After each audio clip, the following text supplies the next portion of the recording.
Toi, tu as été dans une situation vraiment complexe. C'était en hyper-croissance, les résultats étaient là, le chiffre était là. Tu faisais des transactions tous les mois qui dépassaient. En fait, chaque mois, tu faisais plus que le mois précédent. C'est très dur. Effectivement, on faisait x3 sur ça tous les ans. C'est ça. Et là, on me dit, les taux vont monter, tu me vires tout le monde. Attends, je suis au pic, je suis au max de ce que je peux faire. Ouais. La courbe, elle fait x3 tout le temps. Tu vas pas me demander de licencier mes gars, c'est ma famille, je peux pas le faire. Ouais, parce que les taux, ça a été brutal. T'as eu les taux, ils étaient à 0. Oui, donc là, oui. on fait plein de pognon. Et puis là, bam, un de mes actionnaires m'accuse d'avoir sciemment mené la boîte en RJ. C'est faux. Mais tu vois, il y a un cas de figure où ça pourrait être vrai quand tu sais que tu pourras jamais monétiser parce que c'est fini le secondaire Valo 150, ça sert à rien. T'as des liquid pref, je sais pas si t'en as déjà parlé, mais liquid pref, c'est le droit de remboursement préférentiel des VC, c'est-à-dire qu'ils se font rembourser en priorité sur le montant qu'ils ont mis, comme une banque. J'ai mis 50, tu revends ta boîte, les 50 premiers millions, ils sont pour moi. Même si tu vends 50. Ouais, si tu vends 50, tu vends 51, on commence à parler. Et après, t'as les 10 de dette, donc en fait, c'est 60 minimum. En 2023, je sais que je peux pas vendre ma boîte 60. Donc là, je me dis, ok, bon, ma probabilité de faire un centime dans cette histoire, elle est de 0. J'ai pas pu faire de secondaire, j'ai dû couper mon salaire, donc en fait, je tiens même pas à la fin du mois, je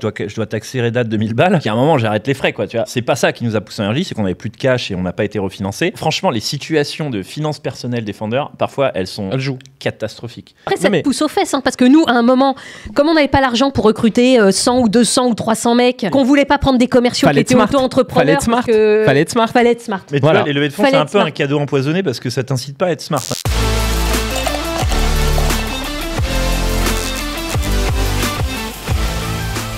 Bonsoir à toutes et à tous et bienvenue à l'épisode 3 de Cocktails Club. Alors cet épisode est spécial parce que habituellement j'avais les deux incrustes de Rassem et Paul et aujourd'hui Paul est malade.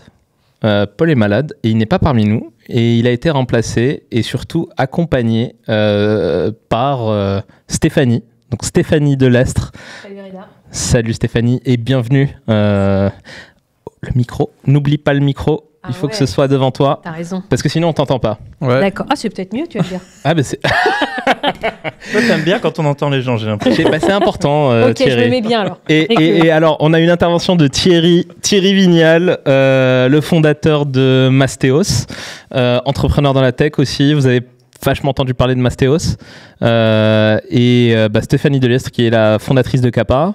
Belle startup qui était dans l'intérim et qui s'est fait racheter par Adecco en 2021. Septembre 2021. Ouais. Exactement. Bel exit. Tu nous raconteras un peu tout ça. Tu fais quoi depuis ? Rien. D'accord. Non, c'est pas vrai, je bosse comme un chien en ce moment. Elle lance une nouvelle boîte. Elle fait Ouais, des émissions de elle télé. fait des podcasts. voilà. Bah oui. Bon, alors, allez, on balance le truc. Stéphanie va passer dans Qui va être mon associé, la nouvelle saison. Bravo. Allez, c'est vrai. Ouais. Être au jury. Ouais. Trop bien, avec Ouais. Marc. Avec Mon Tony actionnaire. Parker. Tout. Avec Tony. Oh, Tony Parker. Tipeee. Classe. Ça, c'est classe, ça. Tipeee. C'est que- Adorable. Adorable. Ah ouais, vraiment. Tu vois, tu sais pas, tu te retrouves quand même avec un des plus grands champions de tous les temps, quoi. Grave. Tu vois Ouais, on sait quoi. Et en fait, il arrive. Déjà, avant qu'il arrive, je reçois un petit texto. Donc, la prod nous informe que Tony Parker va faire partie du jury de l'émission. Déjà, moi, je me dis yes, génial. C'était quand ça? Et Vers fin ça, d'année? c'était au mois de septembre. Ok. Et tout de suite, je reçois un petit message sur LinkedIn de Tony Parker en disant en gros. Je voulais t'informer que je vais rejoindre votre jury. Je suis super content de te rencontrer et tout. Ah oui, et en classe. fait, il est comme ça, quoi. Classe. Ultra classe. Non, Tony est Vraiment. super sympa. Je le vois Ah ouais. jeudi, là. Ah ouais? Ouais. Il est en train d'investir dans une de mes boîtes. Stylé. Ouais. Ah, Je vais pas en tu l'as parler, caché, je peux ça. pas en parler. Je peux pas en parler, mais Ah. bon, Oh là ça. là. Voilà. Et Bravo. d'ailleurs, une boîte qui est passée à Qui va être mon associé. D'accord. Eh oui. Et name bien dropping. évidemment, T'as des trucs Rassem. comme ça à dire, toi, ou pas? Alors, pardon, pour le name dropping, moi, je connais la pharmacienne de Clovis Cornillac. Wow. Stylé. Elle est humble ou pas? Franchement, elle est comme toi et moi. Elle est, tu vois, elle te prend pas de haut, elle est sympa. Enfin, Classe. ouais. Mais en tout cas, elle fait son job, quoi. Elle fait son job de pharmacienne et c'est pas parce qu'elle est pharmacienne de Clovis Cornillac, l'acteur, que elle est particulièrement. Elle vend de l'eau salée pour se nettoyer les narines ou pas? Tu vas perdre tout ton public là. Allez. Drop. Et- Ça va dropper, là. On enchaîne. Rassem Yes. qui est parmi nous, qui n'est pas malade et donc en pleine forme. Grave. Il a des petites annonces pour Legal Place, des petits Ah ouais trucs qui sont sortis récemment. La néobanque. Grave. On l'avait pas dit la dernière fois? Ouais, Non. je l'ai balancé alors que je devais pas la balancer. C'est vrai. Ouais. Grave. Donc ouais, on a sorti la néobanque il y a pas très longtemps là. On n'a pas le droit de dire néobanque, c'est un compte pro Oui, moi j'ai le droit de le dire. Toi, t'as le droit de le dire. Toi, t'as pas le droit de le dire. Toi, tu peux dire ce que tu veux.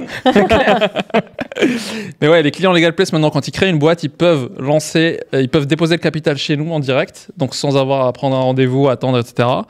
Et derrière, ils ont un compte pro, une application pour gérer toutes leurs transactions.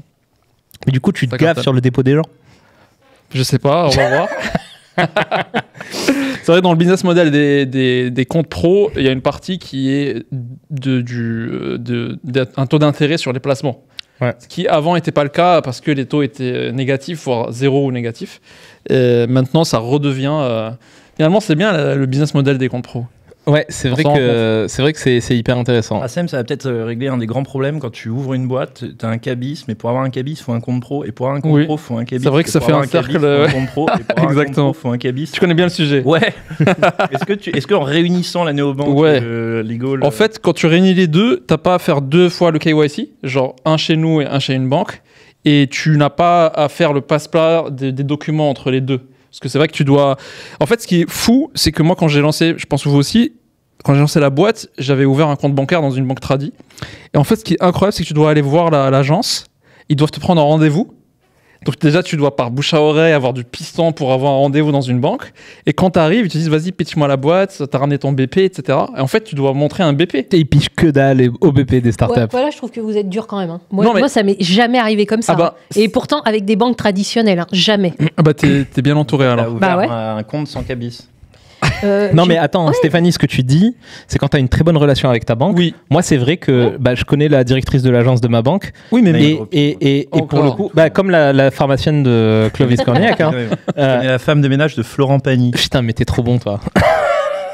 et pour le coup, c'est beaucoup plus facile. Mais quand tu as un jeune entrepreneur qui démarre et qui veut se lancer, il passe par les Legal Place. Moi, je connaissais une directrice d'agence, pareil, name dropping, mais en fait, j'ai appris que le process, parce que nous, on a beaucoup de gens qui créent des boîtes, donc on voit le marché, comment ça se passe dans la vraie vie. Merci pour ça, d'ailleurs. Quand t'es bien introduit, quand t'es bien entouré, tu peux avoir des facilités. Mais en fait, aujourd'hui, un Uber qui va créer un compte bancaire, on lui demande des projections. Je rigole pas parce qu'il vient nous demander à nous s'il n'en a pas un générateur de projections par business pour aller pitcher ça à un banquier. Donc bref, tout ça pour dire qu'avant, il fallait un rendez-vous, il fallait se voir physiquement, etc. Le KYC était physique avant. Donc maintenant, c'est beaucoup plus simple avec les comptes pro parce que tu le fais en déposant les docs, tu prends ton téléphone, tu sais le passeport, tu le prends en photo et en vidéo, et ça s'ouvre. Mais quand tu réunis les deux dans la même boîte, ça simplifie et ça raccourcit les délais de la création. Mais attends, mais je me pose une question, Rassem. Legal Start, ils deviennent quoi? tu les as un peu dégommés. Non, écoute, moi je respecte les concurrents. On a dit qu'on passait en mode policier de maintenant, non? Non. D'accord. Non, mais avant, je passais par Legal Start. Et puis après, j'ai commencé à... Non, ils existent toujours. En fait, le marché est très gros. Il y a un seul truc. C'est que c'est un marché où les gens fonctionnent beaucoup par bouche à oreille. C'est-à-dire que tout le monde dit est-ce que tu connais pas un expert comptable à me conseiller pour ma boîte, parce que je lance une boîte, ou un avocat ou autre, tu vois. Donc, c'est un marché où la viralité est très forte. Une fois que tu t'es fait ta place, les gens recommandent ce qu'ils ont utilisé. Exactement. Bon, bien joué. Il est bon dans les jeux de mots, lui. Ouais. Mais... Attends, mais il faut que je t'entende. Les jeux de mots, c'est sa passion. C'est ma passion. C'est vrai. Jeu de mots et contrepétrie. On va voir ça. Ok. Et du coup, quand tu te fais ta place, c'est clair qu'après, il y a du bouche à oreille qui se fait. Je pense beaucoup plus que dans d'autres industries où les gens cherchent des solutions un peu innovantes ou nouvelles. Là, les gens cherchent un truc fiable. Donc, passe par des acteurs traditionnels, en fait, tu vois. Donc, aujourd'hui, on fait 6 à 7% des créations de boîtes en France. Incroyable. Ce qui fait que derrière, ces gars-là, ils recommandent après. Aujourd'hui, c'est plus d'un tiers de nos clients viennent de bouche à oreille. T'as principalement des auto-entrepreneurs ou... Non, on en a... Chauffeur Uber, je crois. Ouais, c'est pour ça que je pose la question. Non, en fait, on a tout le spectre. Donc, tu as des McKinsey qui sortent pour faire leur propre cabinet ou être indépendants. Et tu as des prestataires, des ouvriers, par exemple, des artisans du bâtiment. Donc, en fait, t'as toute la France, quoi, et toutes les régions, etc. C'est très large. C'est vrai que nous, on est dans un périmètre, à Paris, on est dans un cocon où on pense que tous les entrepreneurs se ressemblent, mais en fait, c'est hyper hétérogène, quoi. Et on le voit, nous, parce que du coup, ils te parlent au téléphone, etc. Tu vois toutes les différents... Un mec qui est BTP, il est sur le chantier, il veut le téléphone parce qu'il n'a pas le temps d'être sur un PC et se poser pendant... Ouais. Et c'est pas très woke ce que je vais dire, mais beaucoup, c'est leur épouse qui gère l'administratif. Donc ça nous est arrivé d'avoir des call sales où le décideur, c'est pas le mec, c'est son épouse. Et du coup, le sales, la bonne pratique, c'est que le sales doit avoir le décideur au téléphone. Ouais. Donc en fait, il doit essayer d'avoir, dans certains cas où c'est un peu vieille France, c'est comme ça que ça se passe, quoi. Énorme. Combien de salariés là? Là, on est 200. Ok. C'est l'URSSAF qui doit être content. Toi, t'étais à combien? J'étais à 400. Ah ouais, J'ai fait faillite, donc je pense qu'il faut que tu t'arrêtes à 200. c'est le sweet spot. D'ailleurs, les actualités d'aujourd'hui pour Cocktails Club, on va parler de pas mal de choses. Dans les épisodes précédents, on a parlé de la French Tech et des startups de la French Tech qui commençaient à mettre la clé sous la porte et à partir en RJ. Bah, aujourd'hui, on a Thierry Vignal qui va pouvoir témoigner. Et j'ai mon audience demain à 11h, donc je ne vais pas trop me bourrer la gueule avec vous ce soir. Qui est le fondateur de Mastéos, qui est l'une des plus belles boîtes sur le sujet de l'investissement immobilier, accompagnement de A à Z sur l'identification de l'opportunité, l'investissement, les travaux, la gestion. Reda, tu dis ça parce que t'es investisseur? Absolument. J'étais investisseur, je suis toujours investisseur. Et on partage les mêmes bureaux aussi. On a partagé les mêmes bureaux aussi. Et donc j'ai vécu de très près l'histoire de Mastéos. Là, ça se dit Mastéos. Mastéos. L'accent du sud de Ginette. Ça, c'est une autre private joke. Mais je pense que ça va être intéressant de parler de tout ça avec Thierry aujourd'hui.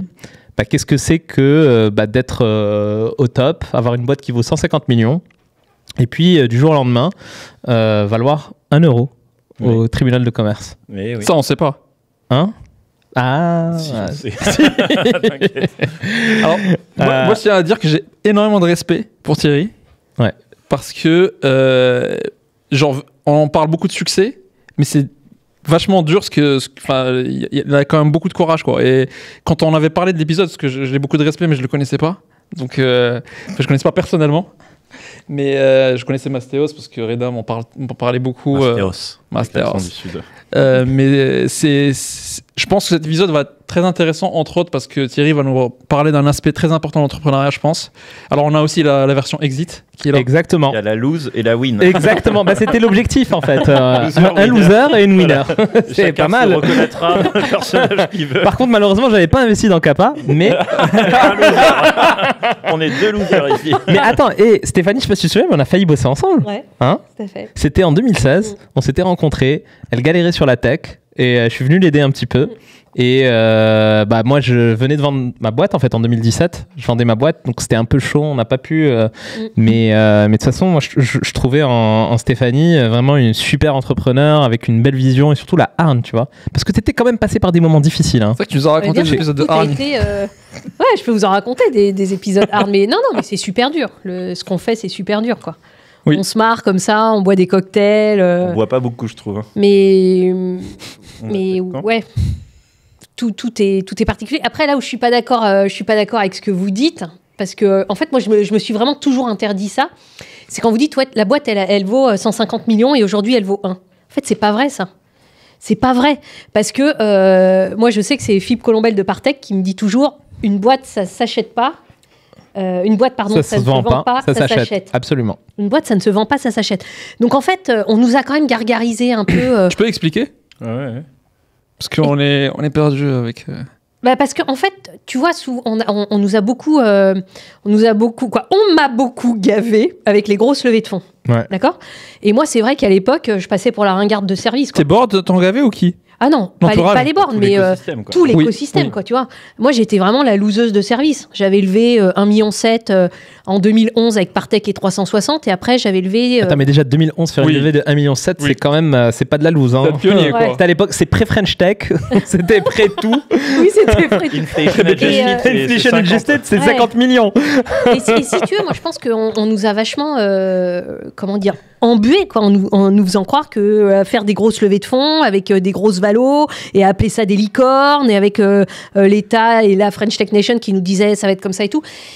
Et en fait, moi, j'y croyais pas à tout ça, quoi, parce que on est toujours resté terre à terre. Bon, nous, on était dans un job de service, l'intérim. Donc, l'intérim, c'est dur, c'est un job de centimier. Il n'y a pas de repeat business, il y a pas de SaaS. Hein. Derrière, tu recrutes des gars et des femmes et tu les places en emploi. Et déjà, quand tu arrives à le faire, c'est top. C'est parce que tu disais dans tes pitchs.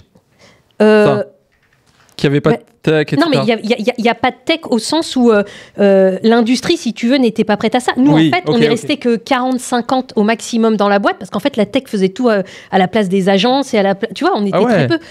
Et donc, pardon, hein, je me dis un peu comme ça, mais tu vois, on nous a dit, ouais, les boîtes, elles valent 500, 600. Bah non, tant que t'es pas acheté, ça vaut rien, quoi. Oui. Et c'est pas tant que t'es pas vendu, c'est tant que t'es pas acheté. Voilà. Moi, je suis totalement d'accord avec toi, Steph, c'est que en fait, les entrepreneurs, souvent, ils ont cette fausse conception que la dernière valo du dernier tour, c'est le prix auquel tu peux vendre tes titres. Non. Alors, non. Ah mince, je croyais ça, moi. Tu pensais être riche, Rassem. Tu pensais être riche. Ah, merde. Je vais updater mon portefeuille, alors. Bah oui. Sur non, mais il y a eu une telle folie, sur la liquidité disponible sur le marché et cette classe d'actifs qu'est le VC, qu'il y a quand même eu des choses assez folles. Hein. Et après, les marchés secondaires, le secondary market, où les gens venaient et disaient « regardez, ma dernière valo, c'est tant, je vous vends à un petit discount de 10%. » En fait, c'est un discount de 80%. C'était un peu vrai quand tu as un marché haussier. C'est que c'était liquide, quoi. Non, mais c'est parce que les gens qui avaient de la thune ne savaient pas quoi faire de leur thune. Oui, non, mais je suis d'accord avec toi, bien sûr. Non, je sais. Après, Thierry, il a fait un article dans Madines que j'ai lu. Et donc, je te cache pas qu'à ma première lecture, je me suis dit, oh putain. Ouais, quand je dis que j'ai levé plus par vanité que par rationalité. Ouais. Ah, t'as dit ça ? Ouais. Ouais, alors elle l'a mis en gros titre et tout, j'ai dû le dire de manière anecdotique. Mais bref, oui. Ouais, et après, en même temps, quand tu penses, t'es une boîte, on vient te voir et on te dit, bah tiens, nous on est prêt à vous donner 50 millions, ou on est prêt à vous donner 400 millions. Non, 50, mais en fait, toi, entrepreneur, tu peux pas dire non. Ah non, exactement. Tu peux pas dire non. Et c'est là où la vanité interne, moi, littéralement, j'ai levé 50 mais en equity. Ton truc de vanité, le mot était peut-être mal, c'est pas de la vanité, c'est juste que tu dis, si on propose autant d'argent, quoi, tu vois, moi, ce qu'on m'a appris aussi, c'est quand on présente de l'argent, prends-le, parce que tu sais pas ce qui peut se passer demain ou après-demain. Donc, complètement. Je suis pas sûre que le mot vanité, c'était le bon, en tout cas, après, quand je t'ai lu en entier. Et puis le fait de te parler aussi ce soir, tu vois, d'avoir un peu plus d'historique, mais ça, je trouve que c'est super important de le dire, quoi. Non, mais après, l'histoire, c'est que tu avais aussi des DST derrière qui te poussaient à faire pas mal de transacts et t'y arrivais. Il a bon dos DST. Non, c'est vrai que les non, mais c'est ma faute. Mais les VC, à une époque, poussaient un peu à la dépense. Ouais. En fait, c'est pas, quand ils te mettent 50 millions, c'est pas pour le mettre sur un compte épargne. Non, c'est pour les dépenser. Pour les dépenser. De toute façon, il y a une autre levée de fonds dans 12 mois, donc c'est pas fait pour dormir sur un compte en mode matelas de sécurité. Bien sûr. C'est fait pour faire de l'hypercroissance. Mais on avait eu cette discussion en décembre 2021 où je te disais lève de la thune pour avoir un matelas de sécurité. Là, c'est le roi du I told you so. Écoute, la rétrospective là. Non mais attends, non mais true story. En décembre 2021, on va déjeuner au Big Love dans le Marais et je dis à Thierry, le marché va se retourner en 2022. Lève autant que tu peux, mais mets de l'argent de côté. Ah ben il m'a écouté sur la première partie, pas sur la deuxième. Mais ça c'est comme le truc qui te dit j'ai prédit les 10 des deux dernières crises, tu sais. C'est le mec il a dit plein d'autres trucs. Et il cherry-pick un truc. Tous les jours je fais des prédictions. C'est du Bitcoin. Il y en aura forcément certaines qui vont être. Tu vois, t'as qu'à shorter les bonds US au moment où tu me le dis, tu vas J'aime pas shorter moi. J'aime pas shorter. Tu détruis pas, tu construis. Moi je suis un spot long. Mais on reviendra sur ce sujet tout à l'heure. Mais du coup, en fait, moi, j'enchaîne avec Stéphanie, Kappa. Belle histoire. C'était un peu aussi dur en 2016-2017. Ouais, bien sûr. En fait, quand on a lancé Kappa, on a été les premiers à se dire qu'on allait créer un job board. Alors, les RH ont toujours été un secteur attirant quand même pour les investisseurs. Parce que finalement, tu peux t'adresser à 100% des boîtes et dans le monde entier. Donc, le marché, tu vois, il est énorme. Et donc, on a été les premiers à mettre de l'intelligence artificielle, donc à développer des algorithmes de matching, principalement pour les non-cadres. Avouez-nous, il y avait vraiment de l'intelligence artificielle. C'était pas juste des, pas juste des if then else. Non, avait aussi beaucoup. Non, c'était Non, déjà parce en que- Inde. Non, À l'époque, l'IA, c'était des Indiens. qui bossaient. l'intelligence indienne. non, c'était. C'est bon, t'as vendu, Stéphanie. Ah, la Il vie, y a plus de rien à gap. voir, parce que c'est- Il y a parce plus que- de gap. Mais non, parce que pour faire tout le chiffre d'affaires qu'on faisait, alors qu'on était 40 dans la boîte, il Non, te c'est fallait vrai. bien qu'il y ait une machine derrière qui tourne et qui fasse les choses correctement. Comme Miro. Alors, bâtard. Miro, je leur filais des intérimaires. Donc, si tu veux, quand Ah je ouais. les ai vus lever, alors que moi, je leur filais des intérimaires, je me disais, tiens, c'est un peu bizarre. Bon, c'est une autre histoire. Ok. Ouais, petit gossip. Hein. Et donc, et en fait, on s'est rendu compte que le marché des job boards, c'est un tout petit marché. C'est un marché, tu vois, qui fait 100 millions en France. Et donc, même si on prenait 10% du marché, on aurait fait 10 millions. Bon, je vais pas rentrer dans les histoires des agences de commérage qui sont une espèce de... Les agences de commérage. Ouais, c'est quoi, ça c'est Pour les les commérages. agences de commérage, Du c'est comme gossip. les agences de pub. Ouais. C'est-à-dire que, tu vois, par exemple, Peugeot, il va investir, il va demander à son agence de pub d'investir ses millions, ses dizaines de millions pour augmenter ses ventes. Bah là, Peugeot, le service DRH de Peugeot, bon, shit Peugeot, je pourrais dire n'importe quelle autre marque, hein, Marque employeur. voilà, va demander à une agence de gérer son budget. Sauf que ces petites agences de com, c'est les seules à avoir le droit de prendre des rétrocommissions. Alors que les agences de pub n'ont plus le droit. Et donc, quand tu débarques dans un secteur où tout le monde se connaît, ils ont travaillé avant en agence de pub, et puis après... et donc, c'était très compliqué de se faire une place, marché trop petit. Et c'est là où j'ai eu l'idée de l'intérim, parce qu'un jour, je me suis dit, mais on a la CVTech, on avait plus de 5 millions de Français et de Françaises inscrits. On a les algorithmes de matching, mais on n'a pas comme l'intérim, alors ni les agences, mais nos algorithmes remplacent les agences. Ouais. Mais on n'a pas le contrat de travail, la fiche de paie, puisque en intérim, c'est toi l'employeur du contrat de travail, fais des tout. fiches de paie. Ouais. Et donc, on a rajouté cette brique tech et on a lancé la première agence d'intérim digital en France. Parce que c'est Voilà. vrai qu'au début, Kappa, c'était job board et puis vous avez évolué dans cette Voilà, direction. donc on a été job board quand même pendant 4-5 ans, tu vois. Pendant 4 ans. Ah, et t'as pivoté bien. Attends, hein. t'étais Ouais. associé avec Florian Orio. qui Ouais. était chez Partech Ouais. avant. Ouais, mais je le Qui était connaissais. stagiaire chez Partech. Ouais, ouais. Et en fait, je le trouvais super bon stagiaire chez Partech. Et je lui ai dit, Florian, je monte une boîte, viens. Il m'a dit, mais non, Steph, je veux monter ma propre boîte. Je lui ai dit, non, mais attends, t'as encore de la morve-au-nez. T'es tout jeune, viens, on va faire des trucs ensemble. Il dit, bon, ok, Steph, je viens 2 ans. En fait, il est resté 5 ans. Et Florian, c'est un super pote, quoi. Ouais, c'est cool. Mais ces pivots-là, parce qu'il y a aussi, tu disais qu'on était nourri par tout ce truc-là de Startup Nation, mais il y a aussi un autre truc dans la Startup Nation, c'est tu pivotes jamais, tu vas jusqu'au bout, et s'il faut se cracher, tu te craches. Mais il y a plein de choses que tu fais pas à Startup Nation. Par exemple, Ouais. tu pivotes jamais, Oui. tu recrutes jamais un mec meilleur que toi pour lui proposer ton job parce que t'es fondateur, donc tu comprends, il y a personne mieux que toi qui sait faire le Tu fais job. pas de build-up, tu fais pas de build-up aussi, Ouais, t'achètes voilà, pas de boîte, quoi. Voilà. Donc en fait, je pense que là, on rentre dans une période intéressante où on se rend tous compte qu'on est au final une entreprise comme les autres. Hein. Parce que Oui. Thierry nous en parlera peut-être, mais même quand tu es une start-up et que tu as un retournement économique, finalement, les RJ, c'est comme pour les autres boîtes. Si tu fais pas de chiffres et que tu n'as plus d'argent, c'est comme les autres boîtes. Les bidas, etc. c'est important comme les autres bidas, boîtes. ouais. Et quoi Bah, Donc en fait, ça change beaucoup de choses, tu vois. C'est un terme technique, c'est une crypto, on c'est va quoi, l'expliquer après. C'est un shitcoin, ce truc encore je connaissais C'est pas. un Tiens, d'ailleurs, moi, à NFT. la fin de l'émission, je veux que Reda, il me donne des conseils pour acheter 2 ou 3 cryptos. Là. C'est vrai. D'accord, comme ça, Achète tu... les bidas, ça va. Je te le dis, moi, au Maroc. On les achète. Non, mais tu vois, ça... ouais, c'est... Tu couperas, c'était raciste ce que je viens de dire. Coupe au montage. Tu biperas. Non, mais c'est clair que moi, je me souviens, dans un des roadshows, il y a un fonds british qui me dit est-ce qu'il n'y a pas de cible à mener après la levée? Parce que nous, contrairement aux autres fonds, c'est pas un turn-off pour nous. Je dis ah ouais, c'est un turn-off. Elle me dit ouais, les VC n'aiment pas. Ils aiment une thèse très claire, basique, internationale, scalable. Pas de pivot, pas de M&A, tu crains ton argent et c'est linéaire, tu vois, exponentiel même.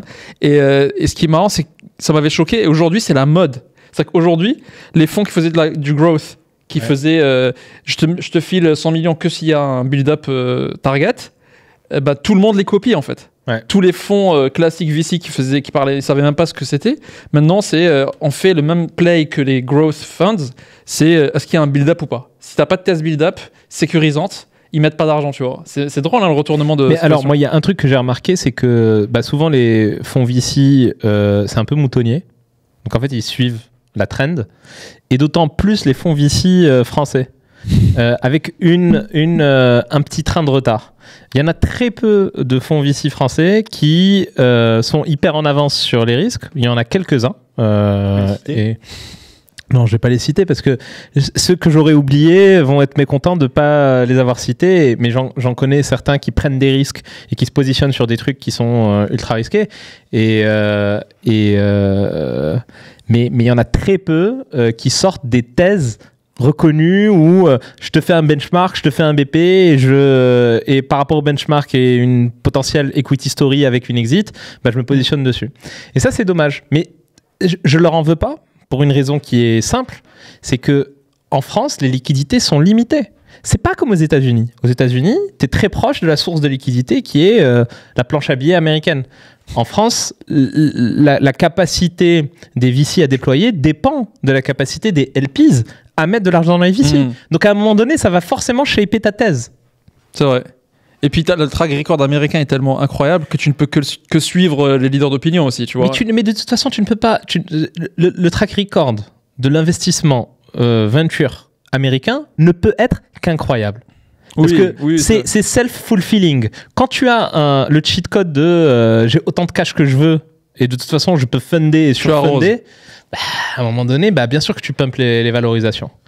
Donc je pense qu'on a vraiment le jeu est plus dur pour la France. Le jeu est plus dur pour l'Europe, tout simplement. Ouais. Hein. Mais t'as raison de le rappeler, parce qu'on crache beaucoup, il y a beaucoup de bashing, de self-bashing en France et en Europe, mais il y a aussi cette contrainte énorme que t'imprimes pas les billets comme tu veux, donc tu dois vraiment jouer tight, quoi. Non, mais c'est ça. Bon, après, il faut aussi revenir 10-12 ans en arrière. Hein. Quand je vois, moi, ce que la France, parce que je connais mieux la France que les autres pays, a été capable de faire grâce aux fonds d'investissement, grâce à France Digital, grâce au French Tech, etc. C'est juste un truc de malade. Non, mais bien sûr. En 10 ans, regarde, maintenant on parle des startups. Tu as une émission en prime time sur M6 qui veut être mon associé sur les startups. Tu vois, on fait un podcast sur les startups, sur l'investissement, etc. Juste en 10 ans, quoi. C'est quand même un truc de dingue. Ouais. Donc moi, je suis quand même très reconnaissante de tout ce boulot qui a été fait par toutes les parties, quoi. Et il y a des champions européens aussi qui sont en devenir. C'est vrai que c'est ça qu'il faut réussir à créer. Ouais. Quelques champions européens pour justifier tout cet effort, en fait, tu vois. Ce qui est malheureux, c'est qu'on avait certains acteurs qui étaient bien positionnés et qui par le retournement de marché qui vient d'où ? Qui vient de la Fed, qui augmente ses taux, et donc qui rend la vie difficile à tout le monde. En fait, il n'y a plus de thunes, Du coup, tu te retrouves avec un paquebot d'une boîte avec 300, 500, 600 salariés. Va pivoter en 6 mois. Et déjà, tu peux pas, parce que tu peux pas licencier les gens comme ça. Mais bien sûr. Puis ça te coûte une blinde. Bien sûr. C'est pas la même histoire. D'ailleurs, Thierry va pouvoir nous raconter. Merci. Thierry. Mais T'avais fait des simulations comme ça ? Non. Alors moi, je suis passé de 400 salariés à 100 en un an. Wow. Ça se fait progressivement à mesure que le marché immobilier dégringolait avec la hausse des taux. Et effectivement, ça coûte cher. Donc je crois que j'ai cramé 10 millions d'euros à downsizer mon équipe. Il y a un coût caché qu'on ne met pas dans le BP, c'est la baisse de productivité pendant les licenciements. Absolument. Donc, en fait, on calcule le coût du licenciement, mais pendant la vague, tout le monde stresse, tout le monde pose le stylo, personne ne bosse. Ce qui est normal, les mecs sont paralysés par l'incertitude. Et du coup, ça se voit. Tu n'avais pas prévu au BP. Et ça, c'est le truc qu'il faut pricer dans ton BP. C'est tu as 15 000 de RC et tu as 10 000 de baisse de productivité plus par employé. Ouais, de environnement, en externalité négative. Voilà. Et quoi d'autre c'est assez compliqué de licencier et c'est très bien. Mais on l'a fait, donc ça marche aussi. Et quoi d'autre c'est jamais une période agréable. Qui a licencié ? T'as déjà licencié, toi ? Moi, je suis passé de 2 à 400, puis de 400 à 100 en 2 ans, quoi. Non, pas en on dirait une courbe de crypto, moi, je l'ai fait de shitcoin. À la crise de 2008. Ah ouais ? Pareil. Ouais. T'as licencié combien de personnes ? Alors, beaucoup moins que toi, parce qu'on n'était pas aussi nombreux, mais peut-être 50% des effectifs. Donc, tu vois, peut-être 50 sur 100. Ah. Ouais. Et en fait, c'est super dur, parce que c'est presque injuste, tu vois. C'est des gens qui ont bossé. Et en revanche, moi, je me suis appliquée vraiment à passer du temps avec chacun d'eux et à leur dire mais dès que ça repartira ou dès que tu as besoin de moi, je suis là, etc. Et alors, il y a eu des reconversions incroyables et des gens qui ont fait des carrières exceptionnelles derrière, mais parce qu'il faut essayer d'apporter le plus de justice et de bienveillance et et d'écoute aussi, parce que tu vois, tu te prends. Alors, moi, je me suis déjà fait virer, hein, donc j'étais passée par là avant, donc je savais ce que c'était, donc j'ai essayé d'y mettre le plus de choses, mais en disant voilà, c'est du business et malheureusement quelquefois on l'oublie aussi, quoi, tu vois. Non, mais ça Il y a beaucoup de gens qui crachent sur les boîtes. Non, mais ça n'a souvent rien de personnel. C'est juste la forme. Voilà. La forme. Est-ce que sur Rien la de forme, personnel. on fait les choses correctement? Ouais. Maintenant, je pense que. Et après les accompagner, tu vois. Dès qu'il y avait besoin d'une prise de référence, et puis aussi dire ce qu'on fait et faire ce qu'on dit. Moi, tous les gens à qui j'ai dit je serais là, j'ai été là pendant quelques mois derrière, quoi. Moi, je l'ai licencié par WhatsApp et je bloquais les numéros après. C'est le truc à pas faire. J'aurais pas dû. Non, mais j'aurais dû. Non, mais je déconne évidemment. Faut tout prendre au second degré. Hein. Thierry n'a pas fait ça. T'étais que en France ou t'étais dans d'autres pays? Espagne et Belgique, mais c'était anecdotique. Mais c'est surtout en France, ouais. On a la chance d'être dans une période économique qui est plutôt bonne malgré tout. Donc, moi, j'ai plus de 50% qu'on retrouve un job dans la foulée et ça va. Tu vois, c'est la French Tech, donc on se recrute, on se place entre potes. Voilà. Moi, je sais que j'étais à Hambourg à l'époque. Et alors, ce qui était génial, c'est que tous les vendredis, les startups, on se retrouvait dans un Biergarten. Donc, France Digital n'existait pas. Hein. Ouais. Et en fait, quand une boîte avait des difficultés, souvent, elle nous disait tiens, j'ai tel collaborateur, il est top. Est-ce que tu cherches quelqu'un en market Et on s'entraidait énormément comme ça. Donc, c'était bien, quoi. Parce qu'il y a un autre truc aussi dans ce que tu dis, où moi, j'ai réfléchi par rapport à d'autres boîtes. C'est quand tu es obligé de licencier, bon, tu as ce moment qui est terrible, et comme tu dis, il y a la perte de productivité. Et puis après, tu as aussi les impacts sur la culture de la boîte. Ah bah oui. Tu vois, là, je me dis, mais pas facile, quoi. Ouais. Parle pas pour toi, parce que mais tu vois, quand tu as été en expansion, quand tu as levé des centaines de millions, et tout d'un coup, tu fermes 7-8 pays, tu te retrouves en France, Ça tu dois tout optimiser, etc. Tu peux plus raconter la même story, quoi. Tu arrives à le raconter quand t'es. En fait, quand là, on vit la pire crise immobilière de l'histoire récente, donc les gens comprennent bien qu'on ne peut pas rester 400 très longtemps. Mais le problème, c'est que moi, j'aurais dû prendre la mesure beaucoup plus tôt, avant que la crise soit connue de tous. Le problème, c'est que si j'avais pris plus tôt, là, ça aurait été super mal compris. Parce que si tu vires les gens alors que tout va bien, ils pètent les plombs. Et ils te le pardonnent pas. Donc, t'es obligé. Enfin, déjà, j'avais pas le courage de m'y prendre un peu en avance, alors que Reda me le disait tous les jours. Il me disait Thierry, les taux, je te le dis. Mais ça, c'est vraiment vrai ou tu racontes c'est lui qui dit. C'est lui qui ridicule. Mais bon. T'es sérieux? Le gars Avec maman, je te l'ai dit en décembre. Il te l'a dit une semaine avant, non? Il l'a dit. C'était vraiment en décembre. C'est vrai? Bah, c'était le mois où j'ai vendu tous mes bitcoins et Ether parce que je me disais c'est n'importe quoi ce qui se passe sur le marché. Bon, en tout cas, si tu le fais et que t'es pas au creux de la crise, c'est mal compris. Et non, mais si tu le fais au creux de la crise, c'est trop tard. Donc tu peux pas gagner à ce jeu-là. Non, c'est clair que toi, t'as été dans une situation vraiment, vraiment complexe. T'étais en hyper-croissance, les résultats étaient là, le chiffre était là. Tu faisais des transactions tous les mois qui dépassaient. En fait, chaque mois, tu faisais plus que le mois précédent. C'est très dur, ouais, parce que effectivement, on faisait x3 sur ça tous les ans. C'est ça. Et là, on te dit, les taux vont monter, tu me vires tout le monde. Attends, je suis au pic, je suis au max de ce que je peux faire. Ouais. Là, la courbe, elle fait x3 tout le temps. Tu vas pas me demander de licencier mes gars, c'est ma famille, je peux pas le faire. Et donc, je dis non, je vais pas cutter maintenant. De toute façon, le message passera pas. Et en fait, au moment où je le fais, c'est trop tard, évidemment. Parce que le marché, il se retourne jamais progressivement en te laissant le temps. Tu vois, c'est escalier à la montée, ascenseur. Absolument. À la baisse. Ouais, donc ça s'est passé comme ça. Ouais, parce que les taux, ça a été brutal. T'as eu les taux, ils étaient à 0. Oui, donc là, on fait plein de pognon. Et puis là, bam j'ai même pas le temps de. Ouais. Ah, c'était inévitable en fait. C'était très dur. Qu'est-ce que tu aurais pu... Même là, on a fait plein d'erreurs. J'ai arrêté de les compter, mais même si on avait été millimétrique, quand tu as tes taux d'intérêt qui font x4 et que tu as un business qui est ultra sensitive au taux d'intérêt comme investissement locatif, je vois pas trop ce qu'on peut faire pour. Tu rigoles, les taux d'intérêt, ils ont fait x6. En un an, ils ont fait x4 et mais en 12 mois. Parce qu'il y a un monde où tu coupais suffisamment pour que ta marge contributive. J'arrivais en négatif à la fin en nombre de people, si tu veux. Je pouvais pas quand c'était. Non, mais en vrai, le marché, là, le marché, à l'heure où on se parle, il y a 0 transaction. 0. Genre, 0. Il n'y a pas un prêt qui sort, il n'y a rien, il y a R, 0. Donc là, ça sert à rien, il n'y a pas de cash qui rentre. En juin dernier, je faisais 250 transactions. Là, j'en fais 25 et c'est le bout du monde. Wow. C'est un stop, hard stop en fait. Ouais. Bon, après, c'est temporaire dans le sens où il y a un attentisme sur l'amorçage de la baisse des taux qui va venir Q1, Q2. Les gens sont là en mode standstill en attendant que ça baisse. Il y a les Jeux Olympiques qui arrivent, pareil, ils veulent encaisser le revenu Airbnb. Donc, il n'y a pas de mouvement de marché avant fin Q2. Oui. Tout le monde retient son sou. Ouais, on vend pas, on n'achète pas parce qu'on va se faire financer Oui. à 4, alors que si j'attends un peu, je me fais financer, 3, si ça se trouve, à Ouais. 23. Donc là, il y a 0 transac. Et quand tu dépends de la transac pour vivre, bon, bah, c'est terminé, tu fermes la boutique. C'est comme Big Mama pendant le confinement. C'est Bon, quoi, après, exactement. Je pensais à cette. ils ont fait des pizzas Nurgran à un moment, non? Ils ont quand même trouvé un pivot sympa. Non, il faisait de la livraison La à polémique. domicile.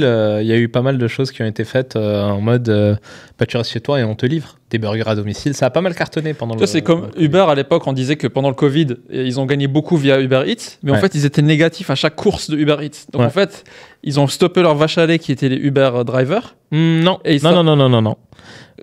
Uber clash. Uber Le Eats a clash. toujours été l'activité rentable de Uber. En fait, moi, ça c'est l'info du directeur des opérations de Uber Eats en France Ouais. que je voulais recruter. Oui, là, Ouais, ouais, ah là là. Et en Pardon. fait, Attention, hein, on va faire un petit. Vas-y. Non, mais. fact check Battle. après, fact check Ouais, après. on fait un fact check. Merci. Et en fait, le truc, c'est que il disait que le burn était arrivé à un moment à quelque chose comme 1 milliard par mois parce que les courses ont explosé pour la livraison de food, sauf qu'ils étaient négatifs, et les chauffeurs ont arrêté de bosser parce qu'il y avait plus de courses en fait, tu vois. Gorillaz, c'était 50 Et du coup, ils ont millions rajouté- par mois. Combien? J'ai dit 1 milliard par mois. Gorillaz, le mec était venu au bureau, il m'a dit je burn 50 millions par mois en ce moment. Ça, c'est pareil. Moi, c'était. J'avais pas mal de clients Gorillaz, Cajou, tu vois, qui étaient des gros clients chez Kappa, parce qu'il fallait trouver les Bah oui. drivers, quoi, les runners. ouais, les coursiers. Et tu vois, c'est dingue ce truc-là. Pareil, moi, j'ai vu le truc monter, parce que moi, il m'appelait tous les jours en disant Stéphanie, 50 de plus, Stéphanie, 50 de plus, mais ça, tous les jours. ça a quoi. financé ton exit, non? Grave. Ouais, non, parce que ça t'a fait de la traction de ouf. Aussi. Non, mais aussi, bien sûr. Et là, regardez, on a C'est entendu les parler. VC Quoi. qui ont. À un moment, on entendait T'es parler sorti au bon partout. moment en fait. T'es sorti t'avais- au bon moment. Ouais, nous, on est sortis. Alors, ça, tu vois, ça, on pourra en parler tout à l'heure. Ouais. On pourra Mais- en parler mais tout à l'heure, vi- mais viens, on rentre il dans faut le avoir sujet. du truc, là. On rentre dans le sujet Mastéos. Mastéos, Mm. alors déjà, Thierry, raconte-nous comment Mastéos est né, comment on s'est rencontrés et comment ça s'est développé. Comment on s'est rencontrés, nous deux? Oui, Tu veux vraiment que je raconte? Sur une app qui s'appelle Grindr. mais c'est pas- En version officielle. En version officielle. Alors, Dans une conf.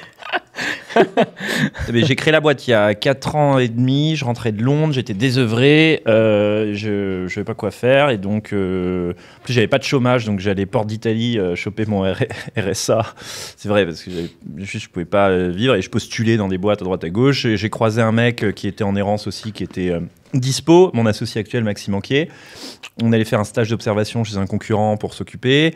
Et moi, j'attendais de trouver un vrai job. Et puis, à un moment, je me suis dit, allez, je vais aider des copains comme j'ai du temps et que les taux sont à 0. Je vais aider des copains à investir à Rouen, à Roubaix et tout. Donc, j'allais pour eux sourcer des biens. Sur les travaux, j'avais trouvé un plaquiste qui s'appelle qu'on appelle le roi du placo. Name dropping. Ouais, non, mais attends, ça là, t'es pas prêt pour l'histoire. Le mec, il est plaquiste autodidacte à Metz. Il est au SMIC, il a pas son bac. Je lui dis, bon, t'es plaquiste, viens m'aider parce que j'ai des clients qui ont des chantiers et je viens de vendre un truc à Rouen, j'ai rien prévu pour les travaux. Il me dit, t'es vraiment, vous croyez que c'est facile les travaux, vous? Mais c'est pas facile. Et donc il vient avec moi, il fait le chantier. Et je lui dis, mais t'as l'air bon en travaux, viens, on a monté une boîte, sans grande ambition, si tu veux, t'as qu'à prendre un pourcentage de la boîte et tu gères mes travaux. Et il dit, ok. Celui qui a gagné le plus d'argent. Ouais, non, mais exactement. Sérieux Et donc, je donne à le roi du placo. Là, on était en train d'écrire les statuts. Il arrive un peu après. Et on lui donne 20 points de la boîte, ou 25, je sais plus, 20-25. Et bon, il pose le parquet à Rouen, rue Saint-Hilaire. Ensuite, il va m'aider sur un autre chantier. Puis, on fait de plus en plus de ventes, on lève des fonds. Et fast forward 2 ans plus tard, on est sur une levée à 50 millions, Valo 150. Et l'actionnaire, il dit, c'est qui là, le mec au capital qui a 20 points là et, bah, c'est le plaquiste, c'est le roi du placo. Et l'actionnaire a fait, te fous de ma gueule, tu le dégages. Et j'appelle je lui dis, écoute, une bonne, une mauvaise nouvelle. La mauvaise nouvelle, c'est qu'ils veulent plus de toi, il va falloir y aller. La bonne, c'est qu'ils vont te racheter tes parts. La mauvaise, c'est qu'ils vont te les racheter pour un quart de leur valeur, parce qu'ils veulent pas te les racheter pour ce que ça vaut vraiment. Et il me dit, ça vaut combien un quart? Et je lui dis, 3 millions, un truc comme ça. Il me dit, oh, moi, ça me va. Il donne son rib. Il dit, t'es sûr, ça vaut le quadruple, t'es dingue. Il dit, oh non, moi ça va, je te donne le RIB, je me casse. Il avait l'intuition business. Il a été bon. Il a senti venir le retournement du marché. Tu sais, t'as un vesting, donc tes parts, elles valent 1 an sur 4 ans de vesting. Tu vois, donc il dit, bah, tu les vendras à un quart de la valeur. Et il a encaissé un peu moins que 3 millions parce que c'était en plusieurs fois, mais il est reparti millionnaire du truc après 2 ans. Alors qu'il y a 2 ans, il était sur un chantier à Metz dans le froid. Et après, maintenant, c'est en mode létuche sur Instagram. Il est tout le temps sur un jacuzzi au Maldives. Et moi, je repars avec 0 et mes yeux pour pleurer. Bon, voilà l'histoire de GG. Non, j'ai pas cash out. Il a pas cash out. Ah non, mais attends. 0, moi. Pour la petite histoire, Thierry n'a rien sorti. Reda m'a viré 2000 balles il y a 2 mois pour que je puisse passer le mois de septembre et payer mon loyer. Donc, Putain, je savais pas que t'allais balancer des trucs comme ça, mais Thierry n'a remboursé. D'ailleurs, si tu peux me le refaire. Non, il m'a toujours. D'ailleurs, je viens chez toi ce soir. Je dors chez toi. Il me dit, j'ai pas reçu le remboursement. Là, ça a pas dû passer, on a rechecké. Tiens, c'est parce que t'es sur Revolut, le RIB il marche pas. Elle était sûre, j'ai pas reçu les 2000 balles. Ah ouais. Non, mais GG, pour la petite histoire, c'est ouais. vraiment pas. Alors Thierry, c'est vraiment pas l'histoire de la French Tech des mecs qui ont fait des secondaires et des. Enfin, là, il a vraiment sorti 0. C'est quoi la raison? Et d'ailleurs, à la fin, vers la fin, tu t'es même fait réduire ton salaire. Oui, enfin bref, mais oui, enfin de toute façon. Parce que j'étais à 1 million par an, donc c'était indécent. C'était indécent. Non, quand ça s'est retourné, comme tu étais en train de licencier des gens avec moi aussi Maxime, on a dit bon, on cut nos salaires pour montrer qu'on est solidaire. Bah ouais. Et en parallèle, on n'était pas chaud de vendre des parts en secondaire parce que pas très sympa pour les VC qui avaient investi. Ça envoie pas un bon signal, c'est pas très élégant. On n'est pas ultra money driven. On le sera plus dans le futur, mais allez, on faisait surtout ça pour s'amuser. Et donc, on n'a pas eu le réflexe de cash out et c'est pas grave. Enfin, c'est ma copine qui est pas contente parce que maintenant, je dépends Le réflexe d'elle, de cash out, c'est pas un cash out où tu demandes. Hein. Moi, j'ai fait 2 levées de fonds, il n'y a jamais eu de cash out. Hein. Oui, voilà. Parce que ça n'a jamais été abordé. Ouais. Quand tu as 1,5 million, tu ne cash out pas déjà. Ça, c'est Bien sûr. sûr, c'était la première, Oui. mais même à la deuxième. Quoi. Et puis, Parce que c'était pas un réflexe ou pourquoi? Non, mais ta deuxième levée de fonds, c'était en 2013-2014. Quelles sont les noix de cash non, out c'était en 2017. Ah, 2017. Mais T'as besoin de manger, tiens. Ah oui, en 2017, il y avait quand même le petit réflexe cash out. ouais. C'est vrai que c'était beaucoup plus un réflexe. D'ailleurs, c'est smart pour ceux qui l'ont fait en 2021-2020 parce que quelque part, ils savaient que c'était peut-être trop valorisé. Ouais, je pense. Je pense que tous ceux qui ont fait. J'aime pas les mecs, ils te signent un chèque pour que derrière tu largues tes parts, ça envoie un signal horrible. Non, mais Non, mais c'est sûr. Mais quand c'est je pense dans que une tous ceux qui proportion, ont fait du cash out sur 2021-2022, c'est leur exit. bah, c'est leur exit. Ils Bah le oui. savaient. Hein. C'est ça le jeu, le tu vas savent. jusqu'au bout, tu triches pas. Ouais. Non, clairement. Mais Non, le mieux c'est de se faire virer. Comme GG. mais GG le placo. GG le roi du placo. Moi, quand il y a eu. Elle est incroyable. À un moment, tu sais que quand la boîte est partie en RJ, on a appelé GG, on a dit il reste combien sur le million là? Parce que là la boîte elle est 1 euro, tu veux pas la racheter? mais Elle est quand vraie il y a- cette histoire ou pas? quand il y a- Je te jure. Non, mais mais quand il y a eu la levée de. Tu peux checker, tu peux l'appeler. À chaque fois que je dis le roi du placo, l'autodidacte plaquiste qui dit vous croyez que c'est facile les travaux, il m'éclate. Je vais t'envoyer un avocat, mec, j'en ai marre que tu racontes de la merde sur mon podcast. Maintenant je suis un adulte, j'ai 7 chiffres sur mon compte, donc tu l'as fait Plus que toi. Ça capte pas parce qu'il est sur l'île Maurice et on entend rien, mais voilà. Non, mais true story, parce que quand il y a eu la levée de 50 millions, on avait eu une opportunité de faire du secondaire. Tous les investisseurs historiques, on nous a proposé. Ah ouais, il y avait l'opportunité. C'est pas les visites qui ont dit c'est trop. Mais on y croyait. Donc on a rien lâché. Moi, j'y ai cru, j'ai rien lâché. Ok, et donc du coup, qu'est-ce qui s'est passé? Non, donc j'ai créé ce truc avec, donc cette société qui aide les particuliers à investir dans l'immobilier. Parce que c'est une matière qui me plaît. J'étais trader à HSBC à Londres sur le Forex, l'ancêtre des cryptos. J'aime bien la data. Je sais pas pourquoi je prends cet accent, mais la data, c'est l'avenir. La data, l'or blanc. C'est vrai qu'il y a beaucoup de gens qui disent ça. La data, C'est devenu une caricature, quoi. C'est clair. mon grand frère. La data, c'est l'avenir. Bon, et donc j'aime bien la data, faire des modèles et tout. Et sur l'immobilier, ce qui est trop cool, c'est que tu as la data meilleurs agents. T'as plein d'anomalies de marché. Normalement, t'as pas d'anomalies de marché quand c'est risqué. Quand c'est rentable, c'est risqué. Quand c'est pas rentable, c'est safe. Mais t'as pas de truc où c'est une classe d'actifs hyper rentable et pas risquée du tout. C'est des Bernard Madoff, c'est des fraudes. Et ben là, sur l'immobilier, tu vois, t'as des villes super rentables avec une grosse tension locative. Donc tu dis, mais il est où le risque? Il y en a pas. C'est très mal arbitré. C'est Marseille, par exemple?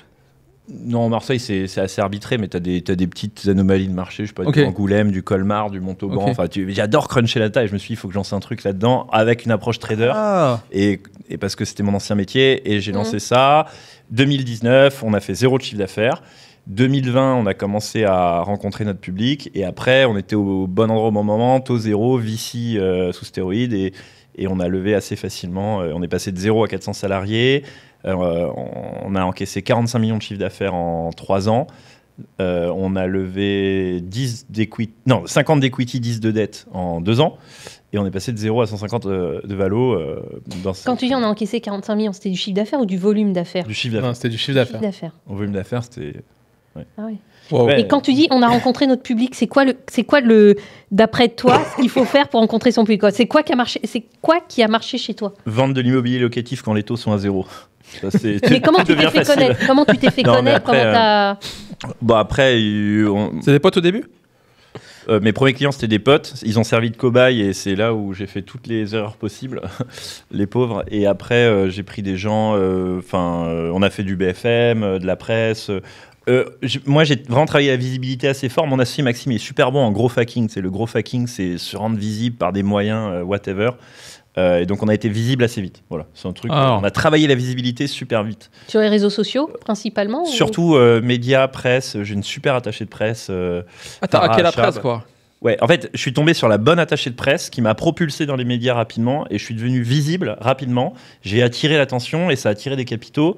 Et après, on a fait monter la mayonnaise et c'est parti très vite et c'est parti trop vite et ça a explosé en vol parce que on avait une structure de coût impossible à la fin. Puisque comme on levait sans arrêt et qu'il n'y avait pas de limite à nos levées de fonds, à chaque fois on pouvait lever, donc on n'était pas au centime près comme toi. Et donc à la fin ça devenait absurde et on s'est pris une crise dans la gueule. Donc les deux cumulés font que... Tu t'es pris un Black Swan un peu parce que si tu Ah, c'est un Black Swan. Ouais. si t'avais lancé avant, Je me demande si ça aurait survécu dans un contexte normal, parce que malgré... on pas s'est normal, pris mais la entre crise- deux crises quoi, entre Ouais. 2008 et Je pense que ça 2021. n'aurait- sincèrement, Thierry, je pense que ça aurait juste tenu plus longtemps. Ouais. Parce qu'à un moment donné, prends une combien de repeats tu peux faire à un client? Combien Non, d'immeubles mais il tu va peux- pouvoir Tu peux acheter? toujours trouver plus de clients, mais en fait, il y a une complexité opérationnelle inhérente à l'immobilier Bien qui fait sûr. que c'est incompatible avec le modèle VC. Bien et sûr. ça, on s'en rend compte que maintenant. Ouais. Tu vois, quand tu dis fais x3, x3, x3 et que tu as un SaaS, il n'y a pas de problème. Mais quand tu fais x3, x3 et que tu es sur des chantiers à Angoulême, C'est de la Ouais. pierre quoi. ouais, là, à un moment, Tu tu as achètes Angoulême, 900 quoi. chantiers. T'as Angoulême. Il y a un moment, il faut faire pause. Tu vois, à un moment, Ouais. en juin 2022, on fait 250 ventes. Ça veut dire autant de chantiers 3 mois plus tard. J'ai pas 250 équipes travaux qui sont prêtes dans 180 villes. Tu vois, c'est juste Wow. ingérable en fait. Mm. C'est pas Ou la des équipes mauvaises quoi, de travaux quoi, où tu. équipe travaux tout court suffit. ça se passe toujours mal quoi qu'il arrive. Donc, mais Mais c'est vraiment spectaculaire parce que si tu parles de 2019 lancement. lancement 2019, sachant qu'on a fait 0 en 2019. Donc ouais, les premières ventes arrivent en Ouais. 2020. 2021, ça commence. 2022, ça explose. Et 2023, ça crache. En fait, tout le portefeuille de Reda était basé sur toi, quoi. Tout son J'ai espoir fait- de retour. J'ai fait un tout petit ticket. Hein. Je voyais le risque dans le truc. En fait, je me suis dit, ces mecs, ils sont fous. Vraiment, ma thèse, c'était quoi? Thierry est fou. Donc Et dans sa j'achète. folie. Donc j'achète. Et dans sa folie, Ça peut marcher. ça peut faire un truc de malade. Et effectivement, c'est parti dans une direction qui marchait. Après, moi, je pensais qu'il y avait quand même, et je pense toujours qu'il y avait un chemin de sustainability, par exemple sur la gestion locative, avec Amastas. Moi, je pense que c'est une super direction que vous avez prise, parce que tu peux générer du recurring sur la base de ce que tu... Enfin, t'es full stack. Ça, tu me l'avais dit. Ouais. Et je l'ai fait. Et il l'a fait. Et il l'a fait. Il l'a dit. Il l'a fait très tard, mais il l'a Tu fait. dois l'écouter, en fait, Reda. Ouais. On va manger Non plus mais, souvent, Reda. non mais tu sais Rassem que mon plus grand Il te regret, donnera ton conseil quand tu auras fait faillite. mon plus grand regret dans Mastéos, c'est que j'étais pas dans le board. Parce que si j'avais été dans le board, j'aurais dit ces choses aux gens qui étaient autour du board. C'est vrai. Tous les gens du board me disent I told you so, I told you so. Ils font tous leur Reda. J'ai les gars, vous étiez au board, donc Mais moi, j'étais pas au taisez-vous. board. Sauf que Reda, il le dit sans être au board. Ouais. C'est ça la Mais le différence. pire, c'est quand les mecs étaient au board et qu'ils disent ouais, je te l'avais dit. Je fais où il est où le PV de board où tu l'as dit, enculé. Tu l'as pas dit. Tu fais des PV de board? Ouais, de temps en temps, ouais. J'avais une chief Pour of se baquer, staff, c'est- j'avais un chief happiness officer, j'avais des. Toute la panoplie. C'est Ah, ça quand tu lèves toute beaucoup. la panoplie, quoi. Ouais. Quand tu lèves Ah non, beaucoup, c'est attends, ça. c'est quoi le chef de cabinet, tu sais, où tu retrouves Chief le of staff. stagiaire Chief of staff, ouais. Le Ouais. McKinsey qui a Ouais. fait un stage. Ouais. Ouais. Ah oui, c'est vrai, Ouais. DIRCAB en startup. Ouais, je crois qu'il y en a qui jouent à ça, avoir une DIRCAB. J'ai déjà DIRCAB. entendu un fondateur dire j'ai ma DIRCAB. t'as une secrétaire, quoi, ou un secrétaire, mais t'as pas un DIRCAB. Ouais. Enfin bon. C'était une époque vraiment de surenchère et d'excès, en fait. Et on a tous joué à un jeu... Qui aurait pu t'acheter? Bah, tous les gens qui font faillite aujourd'hui, les gros promoteurs, les gros conseillers en gestion de patrimoine qui vendent de l'immobilier. Ils auraient intégré la partie immobilière chez eux, des conseils? Bah, ouais, c'est toujours cool de pouvoir verticaliser la chaîne de valeur et avoir accès aux produits en direct. Ouais. C'est ce qu'on fait. Nous, on source du produit locatif résidentiel à grande échelle sur un marché granulaire et atomisé. On va aller chercher un par un sur Vieux-Port à Marseille, à Presqu'île de Lyon, à Bordeaux, en Espagne. On te source le studio bien rénové, aux normes énergétiques, loué, clé en main. Et ça, à grande échelle, c'est dur. Et donc, un mec qui vend ce genre de cam, il est ravi d'avoir toute l'infrastructure opérationnelle pour opérer ça. Donc là, les repreneurs qu'on a à la barre du tribunal, c'est des gens avec qui on aurait pu vendre un peu plus tôt. Mais ils sont eux-mêmes dans un sale état. Donc mais ils auraient pu, si on n'avait pas atteint ce Black Swan, ils auraient pu mettre la somme qu'il faut au valo que tu faisais à la fin, les 150 millions en plus. À un moment, j'ai eu une offre d'achat à ma valo Vici. C'était au tout début. Nexity, ils ont dit on le sent bien. Ils m'ont proposé une valo à 30, je crois, et j'ai dit ça va pas. Je vaux beaucoup plus, je vais valoir plus après. Ouais, voilà. Waouh.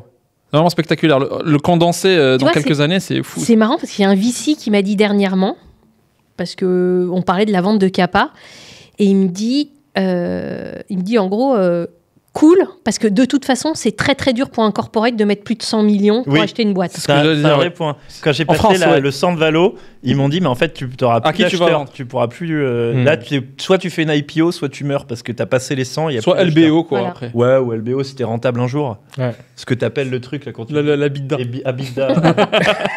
Abidbou, quoi, là. Ouais.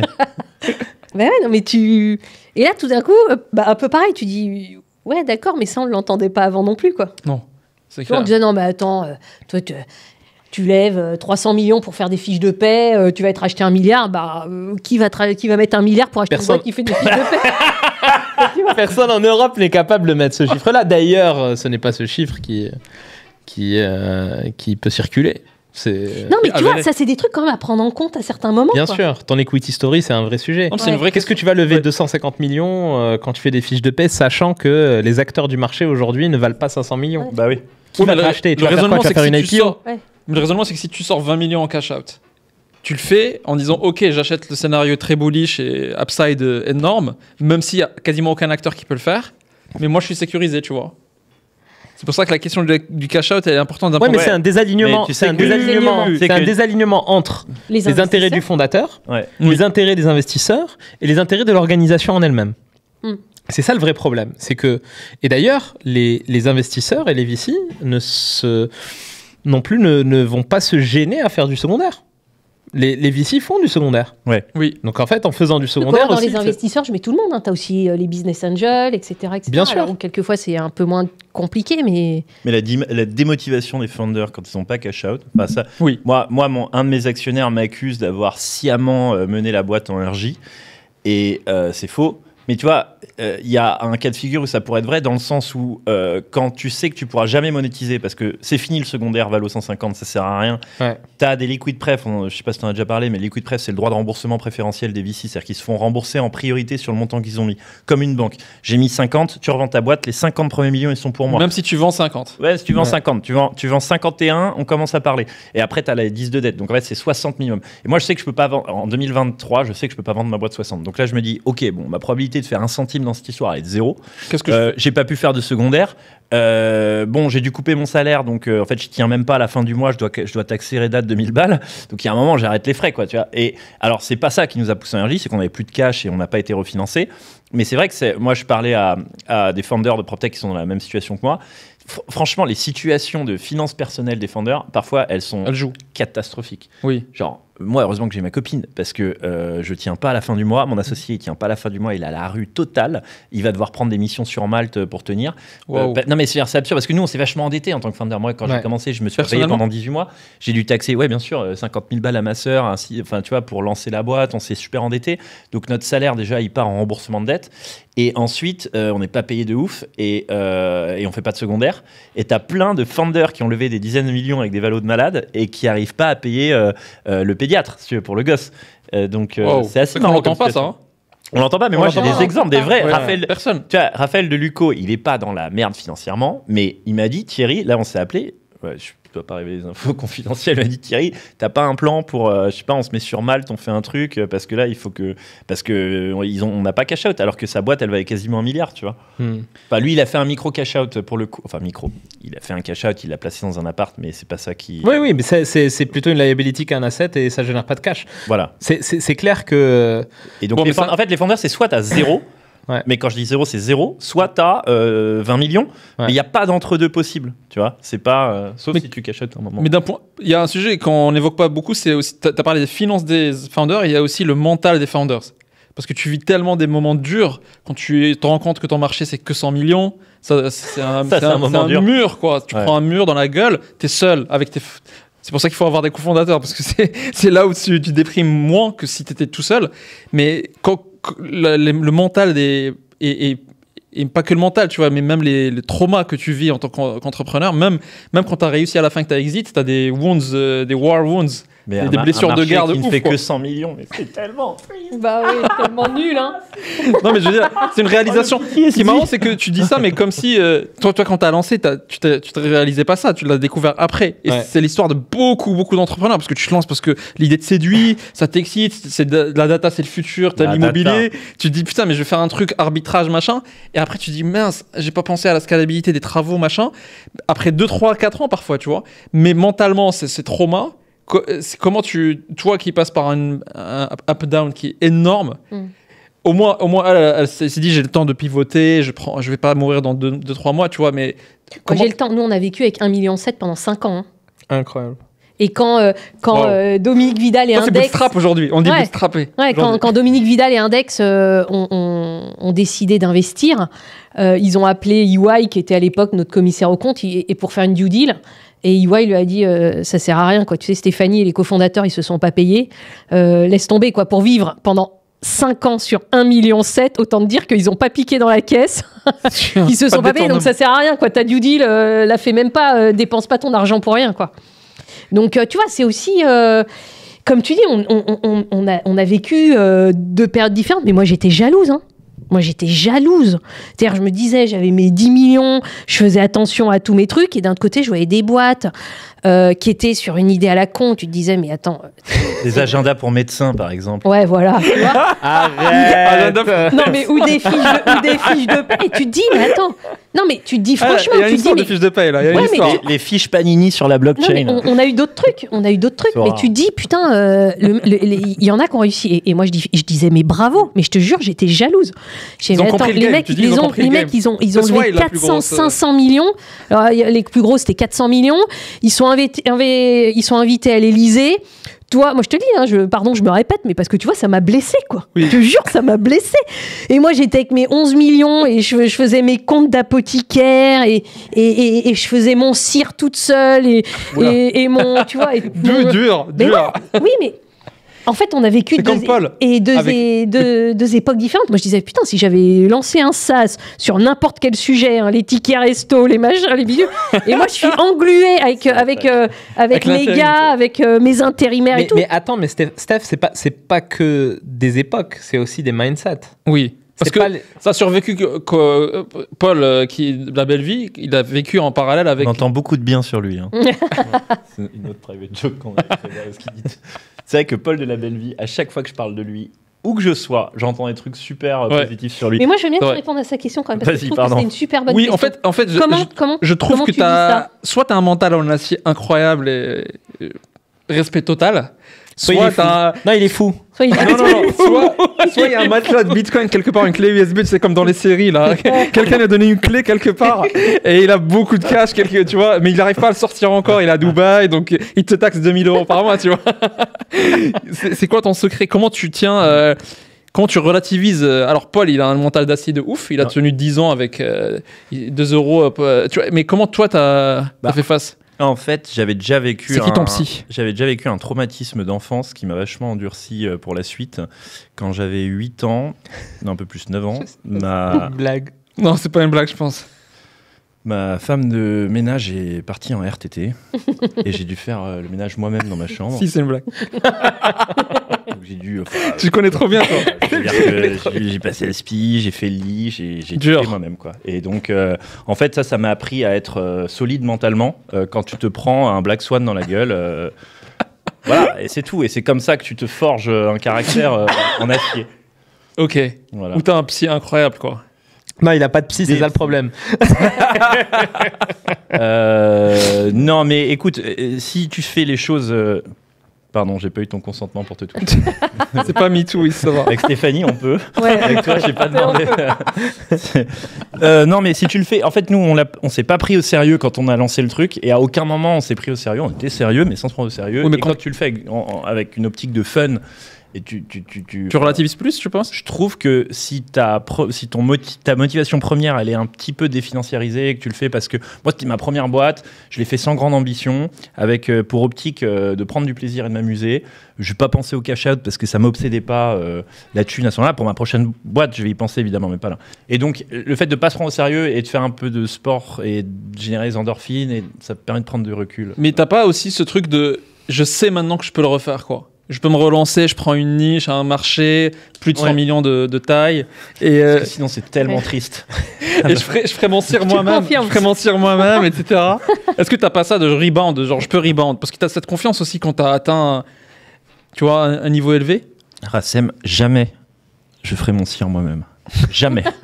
Et t'as raison. Et j'ai raison. On se connaît, je t'aiderais. Ah, il s'est habitué au luxe. Il s'est habitué au luxe, lui. Hein. Il va appeler Reda. T'as pas 20 000 balles pour le cire, là? Même pas remplir un Cerfa.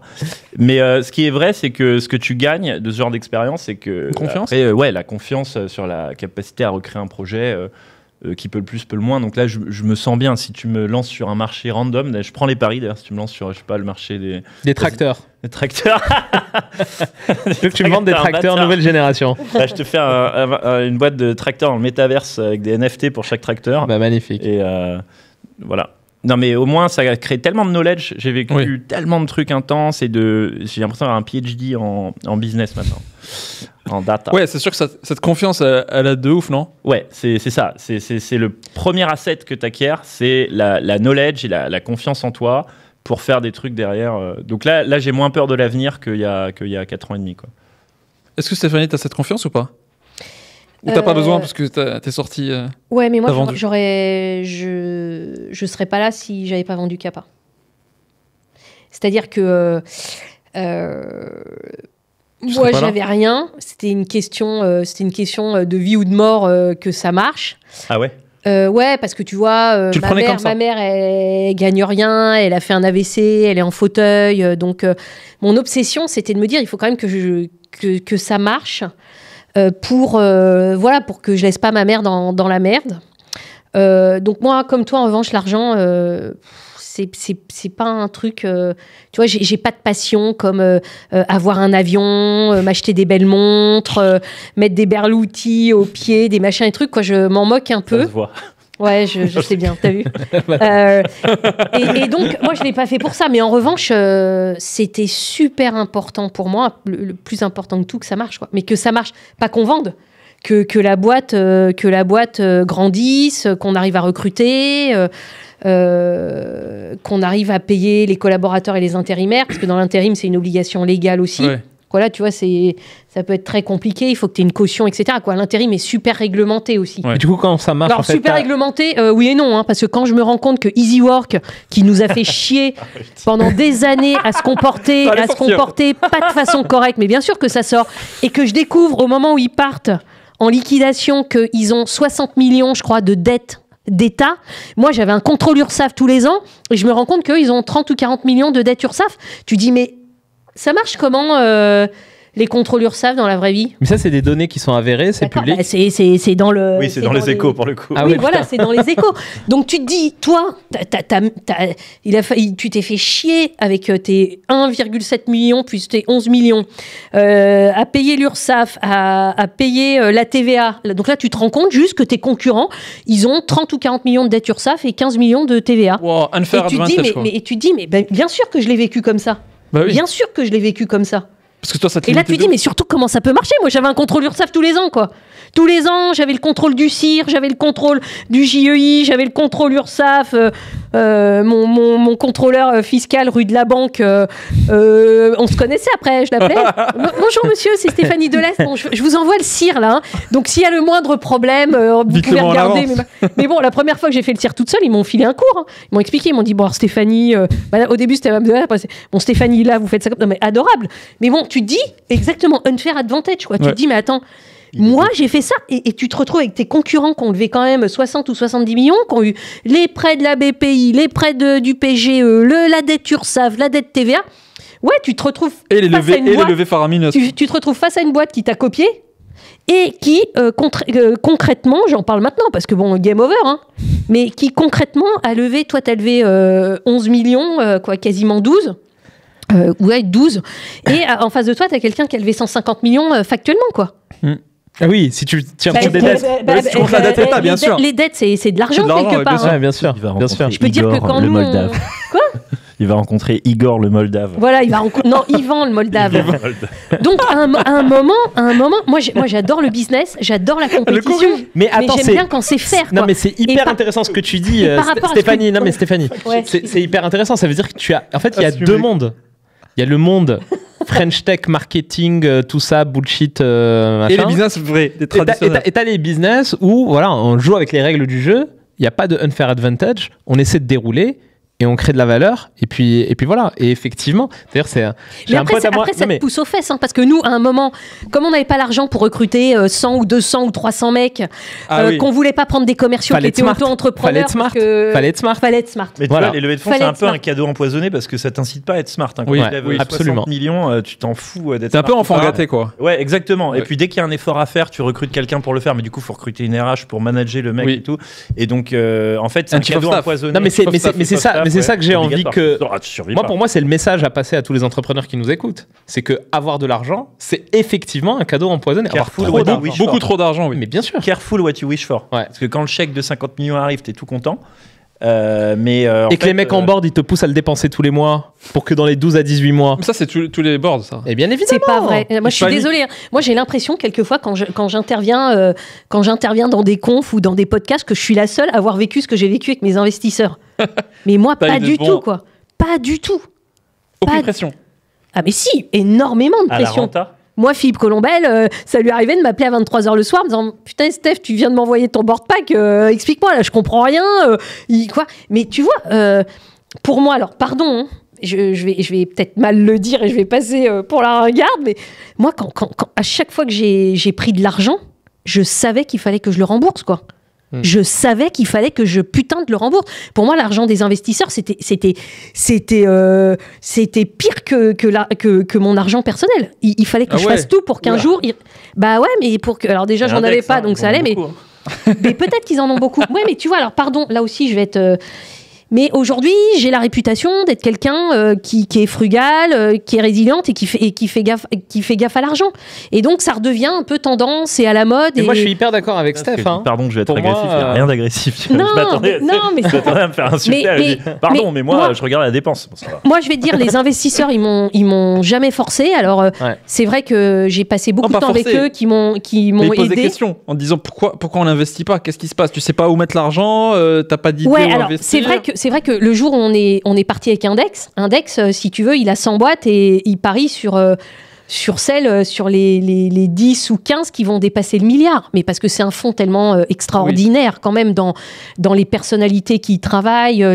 Tu vois, c'est des mecs brillants. Alors, je cite Index là. Donc, moi, je savais que quand Dominique Vidal investissait, alors, moi, mon rêve pro, c'était de bosser pour lui parce que je le trouvais intellectuellement et extraordinaire, Dominique Vidal. Donc j'ai adoré qu'il décide d'investir. Mais à un moment, j'ai bien senti qu'on ne serait pas la boîte... tu vois, qu'on était un peu en rambée chez Index. Bon, après, on s'en est bien sorti, tu vois. On a levé 10-12, on a vendu un tout petit peu moins de 100. Il y a très peu de boîtes en France dans les 5 dernières années, dans les 5 prochaines qui vont dire ça. C'est de ouf, ça. C'est l'une des plus belles exits françaises. Mais moi, je peux te dire que j'avais Philippe Colombel de chez Partech, François Tison de chez 360, Dominique Vidal de chez Index. C'est des gens que je respecte énormément, quoi. On n'a pas dit qu'on ne les respecte pas. Mais moi, ils m'ont jamais forcé. Non, mais on parlait de cadeaux empoisonnés. C'est vrai que quand tu lèves trop, ça t'incite pas à innover. Parce que innover, c'est sur la contrainte. Ouais, mais le veto, on ne force pas trop non plus. Quoi. Pardon, là, pareil. C'est dur de refuser des chèques, non? Alors, c'est dur de refuser des chèques. En revanche, derrière, à toi de savoir comment tu les dépenses. Oui, c'est sûr. Et attends, mais c'est un échec pour Index de pas être sorti 1 milliard. Donc en fait, toi, c'est Oui, une super bien réussite sûr. à titre perso. Mais parce que le problème, moi Bien sûr. mon actionnaire, quand ils mettent 20 millions valo 100, ils sont pas là pour faire x2, ils sont là pour faire x20. Et tu fais pas x20 en ne dépensant pas, en étant prudent, en étant au centime. Tu fais x20 en bourrinant comme un Absolument. malade pour faire ton x3 chaque année. Et t'es pas là à compter le nombre de stylos au bureau de Bordeaux. T'es là. Ouais, vraiment x3, bourriné, sauf que quoi. quand tu gagnes 10 et que derrière tu dépenses 200, il est où ton x3 ? C'est vrai. Il est où ton x3 Mais Tu veux qu'on en parle des boîtes qui ont fait ça, et puis, Non, mais Steph, tu sais d'où il vient le x3 ? C'est que tu as des perspectives de croissance tellement fortes J'ai que pas- tu as un autre fonds qui vient et qui va aller te Tu faire parles de un fois- Ponzi, toi. Non, mais bien évidemment, c'est le Ponzi du VC. Non, mais Enfin, c'est- juste j'ai qu'on pas se mette dit- by the way, d'accord, j'ai pas dit que c'était très sain comme modèle.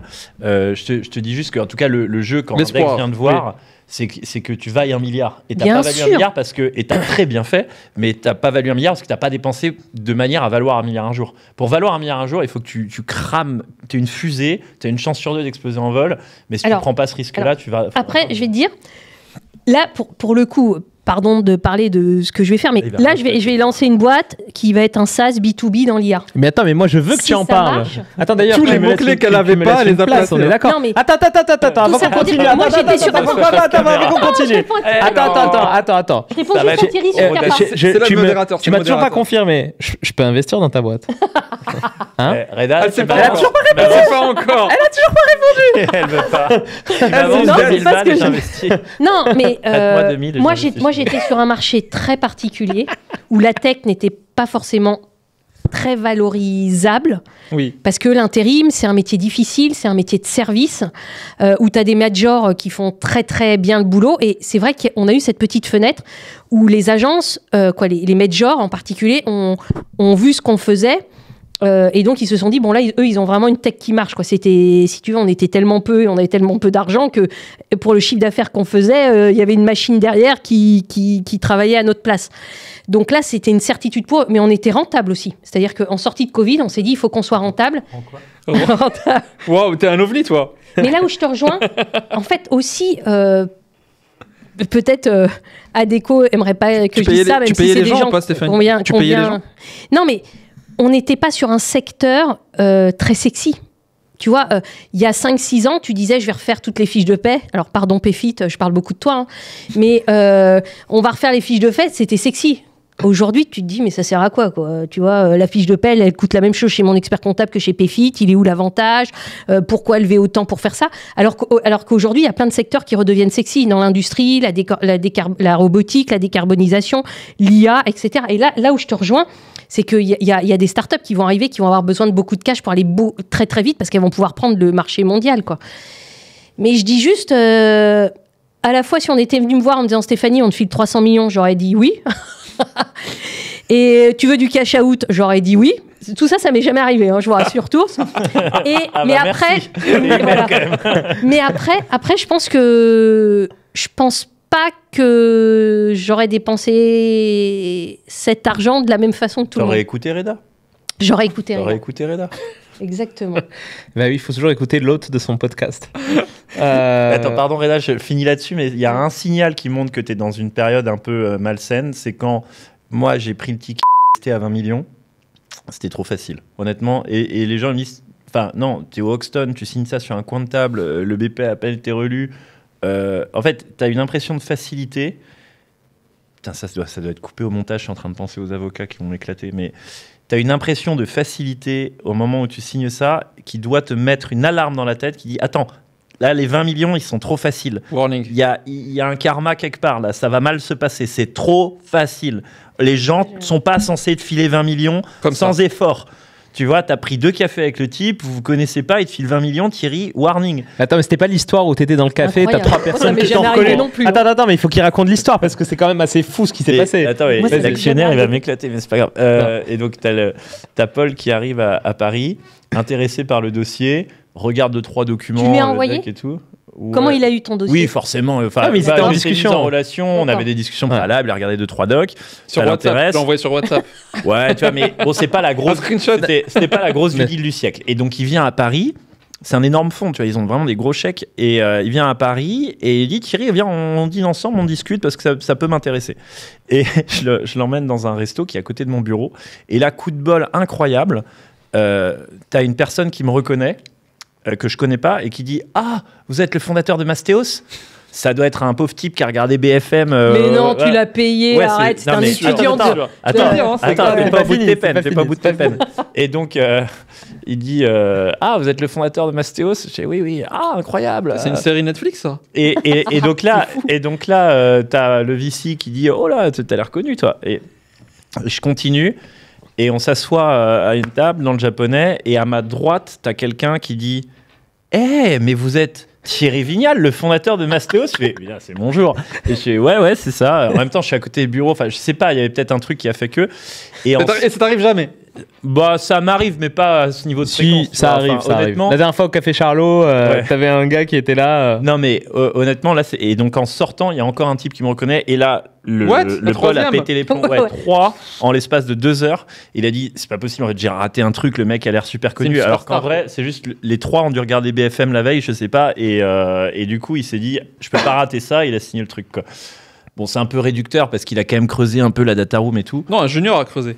Ah, mais voilà. C'est incroyable. Moi, ça n'a jamais été facile comme ça. Non, mais c'est l'histoire du FOMO. C'est en fait, c'est là, mais il est où le FOMO ici? Non, mais le FOMO, c'est que regarde. Il a dû se dire. Il se dit, putain, le mec, il est le FOMO, fear of missing out. Ah oui. Donc en fait, en gros, le gars, il arrive. Il se dit, putain, quand même, il faut pas se planter. C'est que en parallèle de ça, Thierry explosait les objectifs à chaque fois parce qu'ils étaient en discussion et il disait maintenant il faut faire 80 transactions par mois, maintenant il faut faire 100 et il les faisait sur un secteur sexy, sur un secteur qui cartonnait et qui avait des marges qui semblaient hyper intéressantes.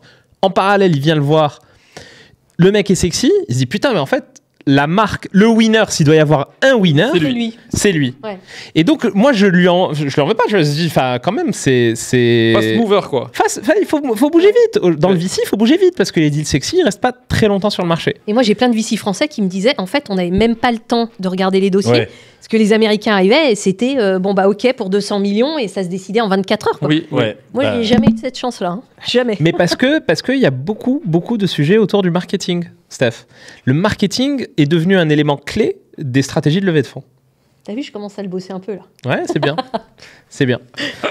Mais ouais, écoute, et du coup, là, c'est quoi la suite? Demain, il y a quoi? Alors demain, audience d'ouverture de notre procédure de redressement judiciaire. Et donc, ils vont fixer le calendrier. Nous, on a 2 repreneurs pressentis qui ont déjà fait un acompte et déposé des offres en amont. Donc, on va montrer au juge qu'on n'arrive pas les mains vides. Parce que c'est des gens qui ne sont pas du tout habitués au monde des startups et qui hallucinent en voyant les chiffres. Tu vois, ces chiffres que tu les montres à des gens au commun des mortels, ils pètent les plombs. C'est pour ça que les startups ne déposent pas leur compte au greffe. C'est l'erreur qu'avait fait Swile. Peut-être Swile, ouais. Swile, à un moment, ils avaient déposé les comptes. Avec les chiffres. Ouais. Alors que personne fait ça. Tu payes l'amende, tu déposes pas tes comptes au greffe. Non, parce mais qu'après. Ils étaient obligés, puisqu'ils étaient repris par la. Il y avait un truc comme ça. Il y avait une obligé. C'était pas une erreur. C'était pas une erreur. C'était pas une erreur. Ils étaient obligés. C'était un chiffre de genre 10-11 millions. Je crois que c'est Spendesk aussi qui l'a fait. Je crois que je confonds avec Spendesk. Mais bref, en tout cas, là la procureure, elle m'a dit pourquoi vous n'avez pas déposé vos comptes. Et c'est vrai que j'ai pas pensé.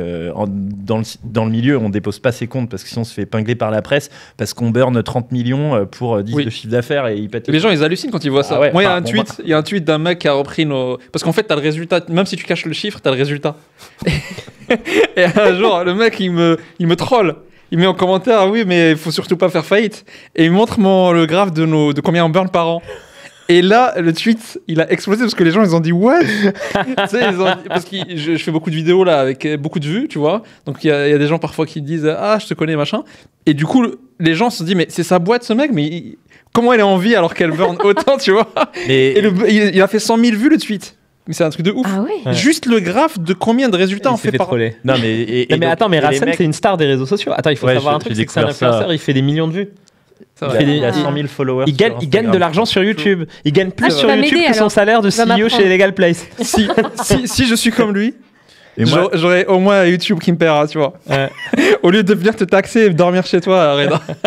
Moi, je pourrais dire que je connais le podcasteur de Racem, après la pharmacienne de Clovis Cornillac. Exactement, tu peux name drop. Ouais. Mais du coup, explique, qu'est-ce qui se passe au tribunal Alors déjà, c'est deux univers qui se fréquentent jamais, parce que les startups, la French Tech, ça date de 2018, 2019. Enfin, tu vois, c'est tout 2013. 2013. Ouais, Donc mais les grosses levées en dizaines de millions, c'est 2018, Oui, c'est vrai, quoi. c'est vrai. Franchement, la vraie French Tech, avec les méga levées, c'est 2018, et c'est une Non, industrie... mais là, je suis pas d'accord non plus. Tu peux pas dire que la French Tech, c'est que des mecs qui Manque de lèvent et qui respect. crament, quoi. Manque de Je sais, non, respect mais total. dans sa version un peu dirty, un peu extrême, la version Mastéos, en fait, la version un peu Ouais.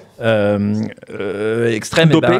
c'est dopé. Dopé, c'est le bon mot. Exactement. Et cet écosystème-là, il existe depuis peu. Il n'a pas encore connu de grande crise. Là, c'est sa première grande crise. Exactement. Et donc, on a des gens au board qui connaissent rien à restructurer, qui ne te donnent pas les bons réflexes. Genre, t'as plus de cash, il faudrait peut-être déposer le bilan, en fait, parce que sinon, tu vas aller en prison.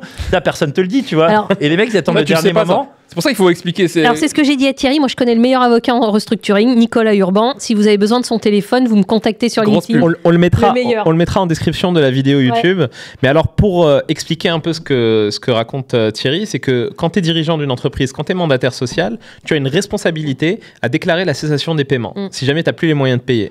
Si tu dépasses la période de cessation des paiements, tu as 15 jours, je crois. 45. Ouais, 45 jours, en fait, tu es dans la merde parce que ta responsabilité en tant que dirigeant est engagée et donc c'est du pénal. Ouais, et tu dois payer personnellement l'aggravation de passif. Mais dans notre milieu, en fait, c'est assez fréquent qu'on soit en fin de runway, donc en fin de trésor, et à 45 jours, tu t'appelles tes actionnaires, on refait un tour. Enfin, tu vois, c'est assez cavalier, on se prend pas la tête sur déclaration de cessation de paiement.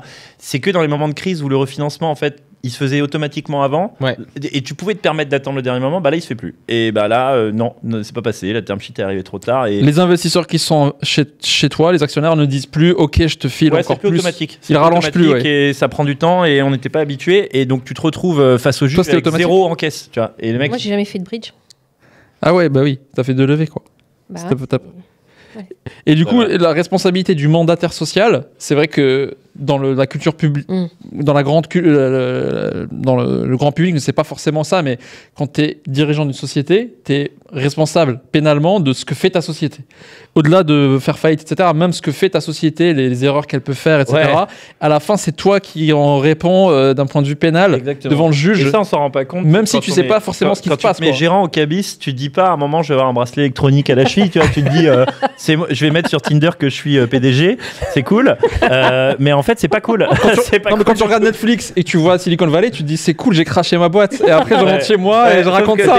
Demain matin, je me retrouve face à un juge, et s'il y a une faute de gestion, s'il y a un truc que j'ai mal fait, et le problème, c'est que qui dirige ces boîtes-là, qui est un peu mon sujet de prédilection du moment, quand tu as 400 salariés, que tu as 120 actionnaires, et que tu as... en fait, c'est pas toi le dirigeant. Enfin, si, je veux dire, je vais pas échapper à mes responsabilités, mais en vrai, moi, j'ai pas de fonction opérationnelle dans la boîte, t'es le premier à le savoir. J'ai un DG, moi, je suis président, je fais coucou sur BFM, mais en fait, la boîte, elle est contrôlée par un management qui est placé par des actionnaires qui ont des droits de veto au board, et en fait, qui dirige la boîte, c'est une question, dirigeant de droit, dirigeant de fait. Le problème, c'est que tu es seul tout nu face au juge. Absolument. Pour des décisions qui sont pas forcément des trucs que tu as choisi de faire, tu vois.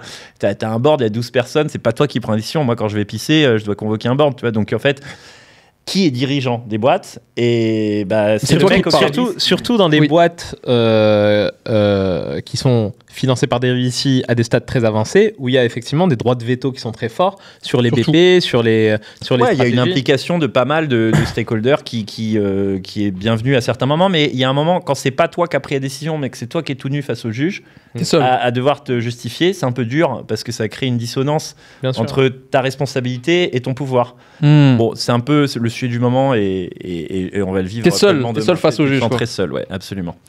Et donc demain, ouverture de la procédure, et on a des repreneurs pressentis qui devraient récupérer le bébé pour une somme symbolique, modulo un peu de passif à éponger, et modulo le cash à réinvestir pour que la boîte reparte.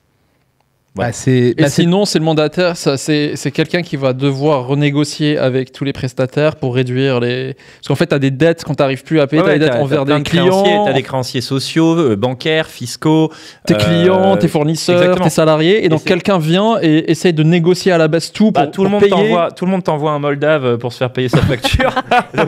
Yvan. Yvan le Volta. Igor. Il a beaucoup de boulot en ce moment, Il Yvan. a du taf. Yvan, il a beaucoup de boulot.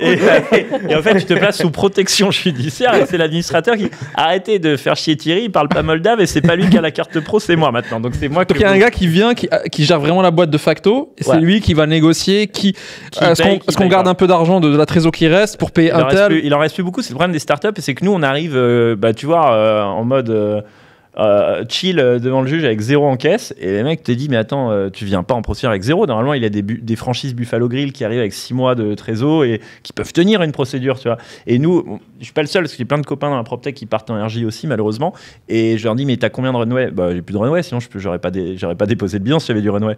Bah si, en fait t'es censé t'y prendre 3 mois avant, ils t'ont pas dit t'es VC? Bah ils disent non, parce qu'en fait les VC ils ont pas fait du droit des entreprises en difficulté, eux-mêmes n'ont jamais connu de grande crise. Ouais. Donc Ils n'ont donnent pas fait les de boîte réflexes. en général. Ouais, ils ont pas fait de boîte non plus, c'est le problème. Et donc à aucun moment il va te dire Thierry, il serait bien de déposer là. Bah non, parce que sinon il perd tout. Et donc les intérêts sont totalement désalignés. Absolument. Et donc eux, ils vont te retenir pour pas que tu déposes. Et toi, tu vas te dire ah mais non, mais moi je veux pas aller en prison là. Et en plus j'ai rien à gagner dans cette affaire, donc ça tombe bien. Donc là tu vas déposer. Et après t'as des après, chacun s'accuse. Moi, je me fais accuser d'avoir détourné des actifs et d'avoir sciemment fait capoter un tour de financement et déposer le bilan. Et si je l'avais pas fait, le juge m'aurait éclaté la gueule. Donc Il y a beaucoup d'histoires aussi de bridge non fait, d'engagement de t'inquiète, ok, on va mettre, bah oui, on va c'est mettre, ça. on va mettre. C'est-à-dire que À la fin de dernière minute, ok, on met plus. exactement. Et quand les mecs m'apportent une term sheet et je leur dis, ouais, enfin, c'est pas avec ça que je vais payer mes salaires de la fin du mois. Et puis je Oui. suis pas sûr que vous l'exécutiez la term sheet. C'est pas Oui. pour ça que je vais pas déposer. Une term sheet, Ah oui. ça vaut quoi? T'as raison, ouais. Ouais. Mais il y a des Non. gens qui, ouais. Non, mais ça à me un dit- moment, la responsabilité du dirigeant, c'est un élément qui est essentiel. Et ben, en tout cas, enfin, Quelqu'un pour doit être avoir responsable. avoir quoi. suivi toute l'histoire de A à Z, je sais que tu as fait le max et que tu as vraiment bossé sur ce sujet-là. Maintenant, c'est la vie. Hein. À un moment c'est donné, très moi, désagréable. en tant qu'investisseur, voilà, c'est la vie. J'investis dans des startups, c'est mon risque, c'est ma décision. C'était une belle histoire, c'est une belle marque. Et tout ce que j'espère, c'est que le repreneur puisse continuer à faire perdurer la marque. Ouais. Mais je trouve très désagréable de continuer à bosser quand tout. C'est bon, tout s'arrête, mais t'as quand même une charge mentale énorme pour faire le redressement Mais c'est judiciaire hyper important. correctement. Non, mais Rassam, Alors que c'est pas pour l'upside. Ouais, c'est de la pure Non, mais responsabilité. c'est la de capitaine, responsabilité. Exactement. C'est la responsabilité, Oui. c'est Mais nécessaire. ça devrait être moins Parce que tu as painful. des quoi. responsabilités envers les investisseurs et c'est ce que C'est un peu de vraiment. l'éthique aussi, quoi. Oui, Tu c'est de dois quand l'éthique, même ouais. Non, garder ta colonne vertébrale quand même. Bien Tu peux sûr. pas. te T'as une- barrer. Oui. Ouais. Les mecs qui se cassent. le- Allô, GG Il te reste la place à l'hôtel. Le capitaine, c'est le premier qui prend le Ah oui, pneumatique. Mais non, Ouais, mais tu as sais une que- responsabilité auprès des investisseurs quand tu dépenses ton argent. C'est ce que Dégager disait les femmes et les Stéphanie tout à gosses. l'heure. Ensuite, tu as une responsabilité auprès de tes employés, donc prendre la décision au bon moment. Et ensuite, tu as une responsabilité auprès de l'organisation, donc de l'entité que tu as créée. Et c'est ça, en fait, les trois trucs qu'il faut respecter. Et je pense que tu fais super bien le taf et je te souhaite tout le courage qu'il faut. Moi, je suis bullish sur Thierry parce que je connais un mec qui s'appelle Newman, Adam Newman. C'est clair. Il a eu un Il a chèque. cash out, là.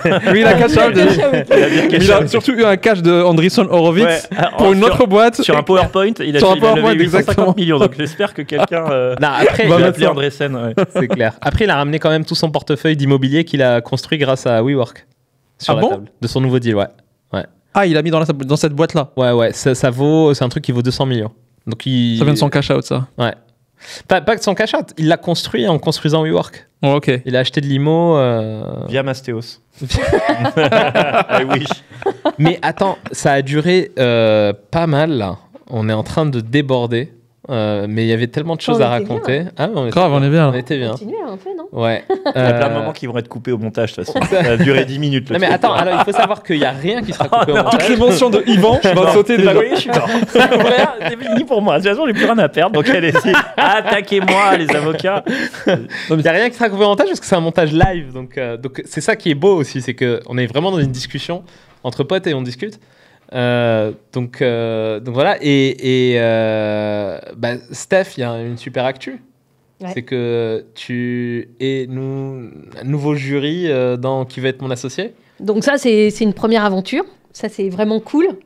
En plus, pour moi, ce qui était important, c'était de pouvoir un peu passer la bonne parole aux nouveaux entrepreneurs qui cherchent leur première ou leur deuxième levée de fonds. Voilà, et puis montrer que en France, quand même, on est dans un environnement qui n'est pas toujours facile, mais on a quand même beaucoup d'avantages et on est quand même beaucoup soutenu par beaucoup d'aides. Donc voilà, même si moi je suis contre les aides et je dis on n'a pas besoin d'aide, on a besoin de clients. Donc je soutiens encore plus le mouvement, je choisis les startups quand on est un grand groupe ou une institution publique. Et puis surtout, je relance une boîte là. Ouais. Et là, je suis trop contente. Donc en fait, elle s'appelle Volubile, volubile.ai. Et on a créé une machine qui parle comme un être humain et qui pense comme un être humain et qui va beaucoup travailler dans la relation client. Donc la machine, elle fait tout toute seule et c'est un truc de malade. Magnifique, magnifique. Et ça répond à quelle problématique ? Ça répond à une problématique que moi j'ai eue, par exemple chez Kappa, où j'avais les intérimaires qui nous appelaient souvent, par exemple au moment des payes, pour nous poser des questions du type Stéphanie, je vois pas mon passe Navigo et 35 € pour un intérimaire, c'était 35 € à l'époque, c'est beaucoup d'argent sur une fiche de paie, ou je vois pas mes heures sup, etc. Donc là, la machine, elle peut répondre et échanger, converser avec l'intérimaire en direct, en répondant vraiment de façon très personnalisée et en direct, sans latence à l'intérimaire. Aussi avec les clients, donc tout ce qui est support client, relation client. Et puis la deuxième pain qu'on avait, c'était les SDR, c'est-à-dire caler des premiers échanges avec des prospects, et peut-être qu'un jour la machine elle arrivera à faire ça. Donc là c'est magique, parce qu'en fait on a tous le problème de répondre en temps réel aux problématiques de nos clients ou de nos intérimaires ou de nos collaborateurs quand on peut en avoir en milliers. Là, notre machine, on l'a appelée Colis, comme Wall-E, mais nous, elle s'appelle Call-E. Elle est capable de faire ça. Donc là, pareil. Alors, pardon. Vous avez un prototype, là ? Non, mais ça y est, c'est parti, puisque demain, j'appelle des clients en vrai pour tester. Et après-demain, c'est la machine qui appelle les clients. Tu m'appelles ?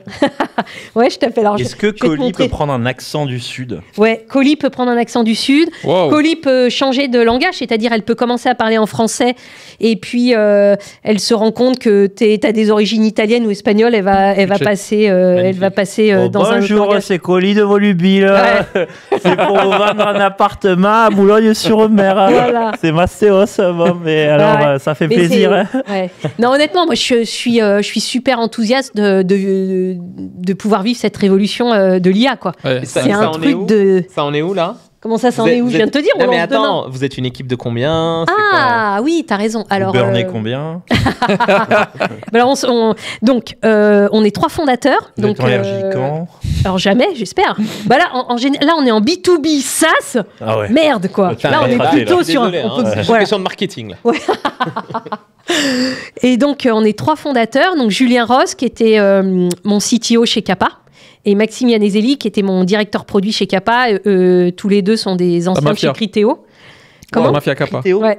Ah oui, c'est une mafia de mafia, en fait. Ouais, c'est une mafia de mafia. Mafia au carré. Donc on est 3 fondateurs et puis là on commence à recruter des devs full stack et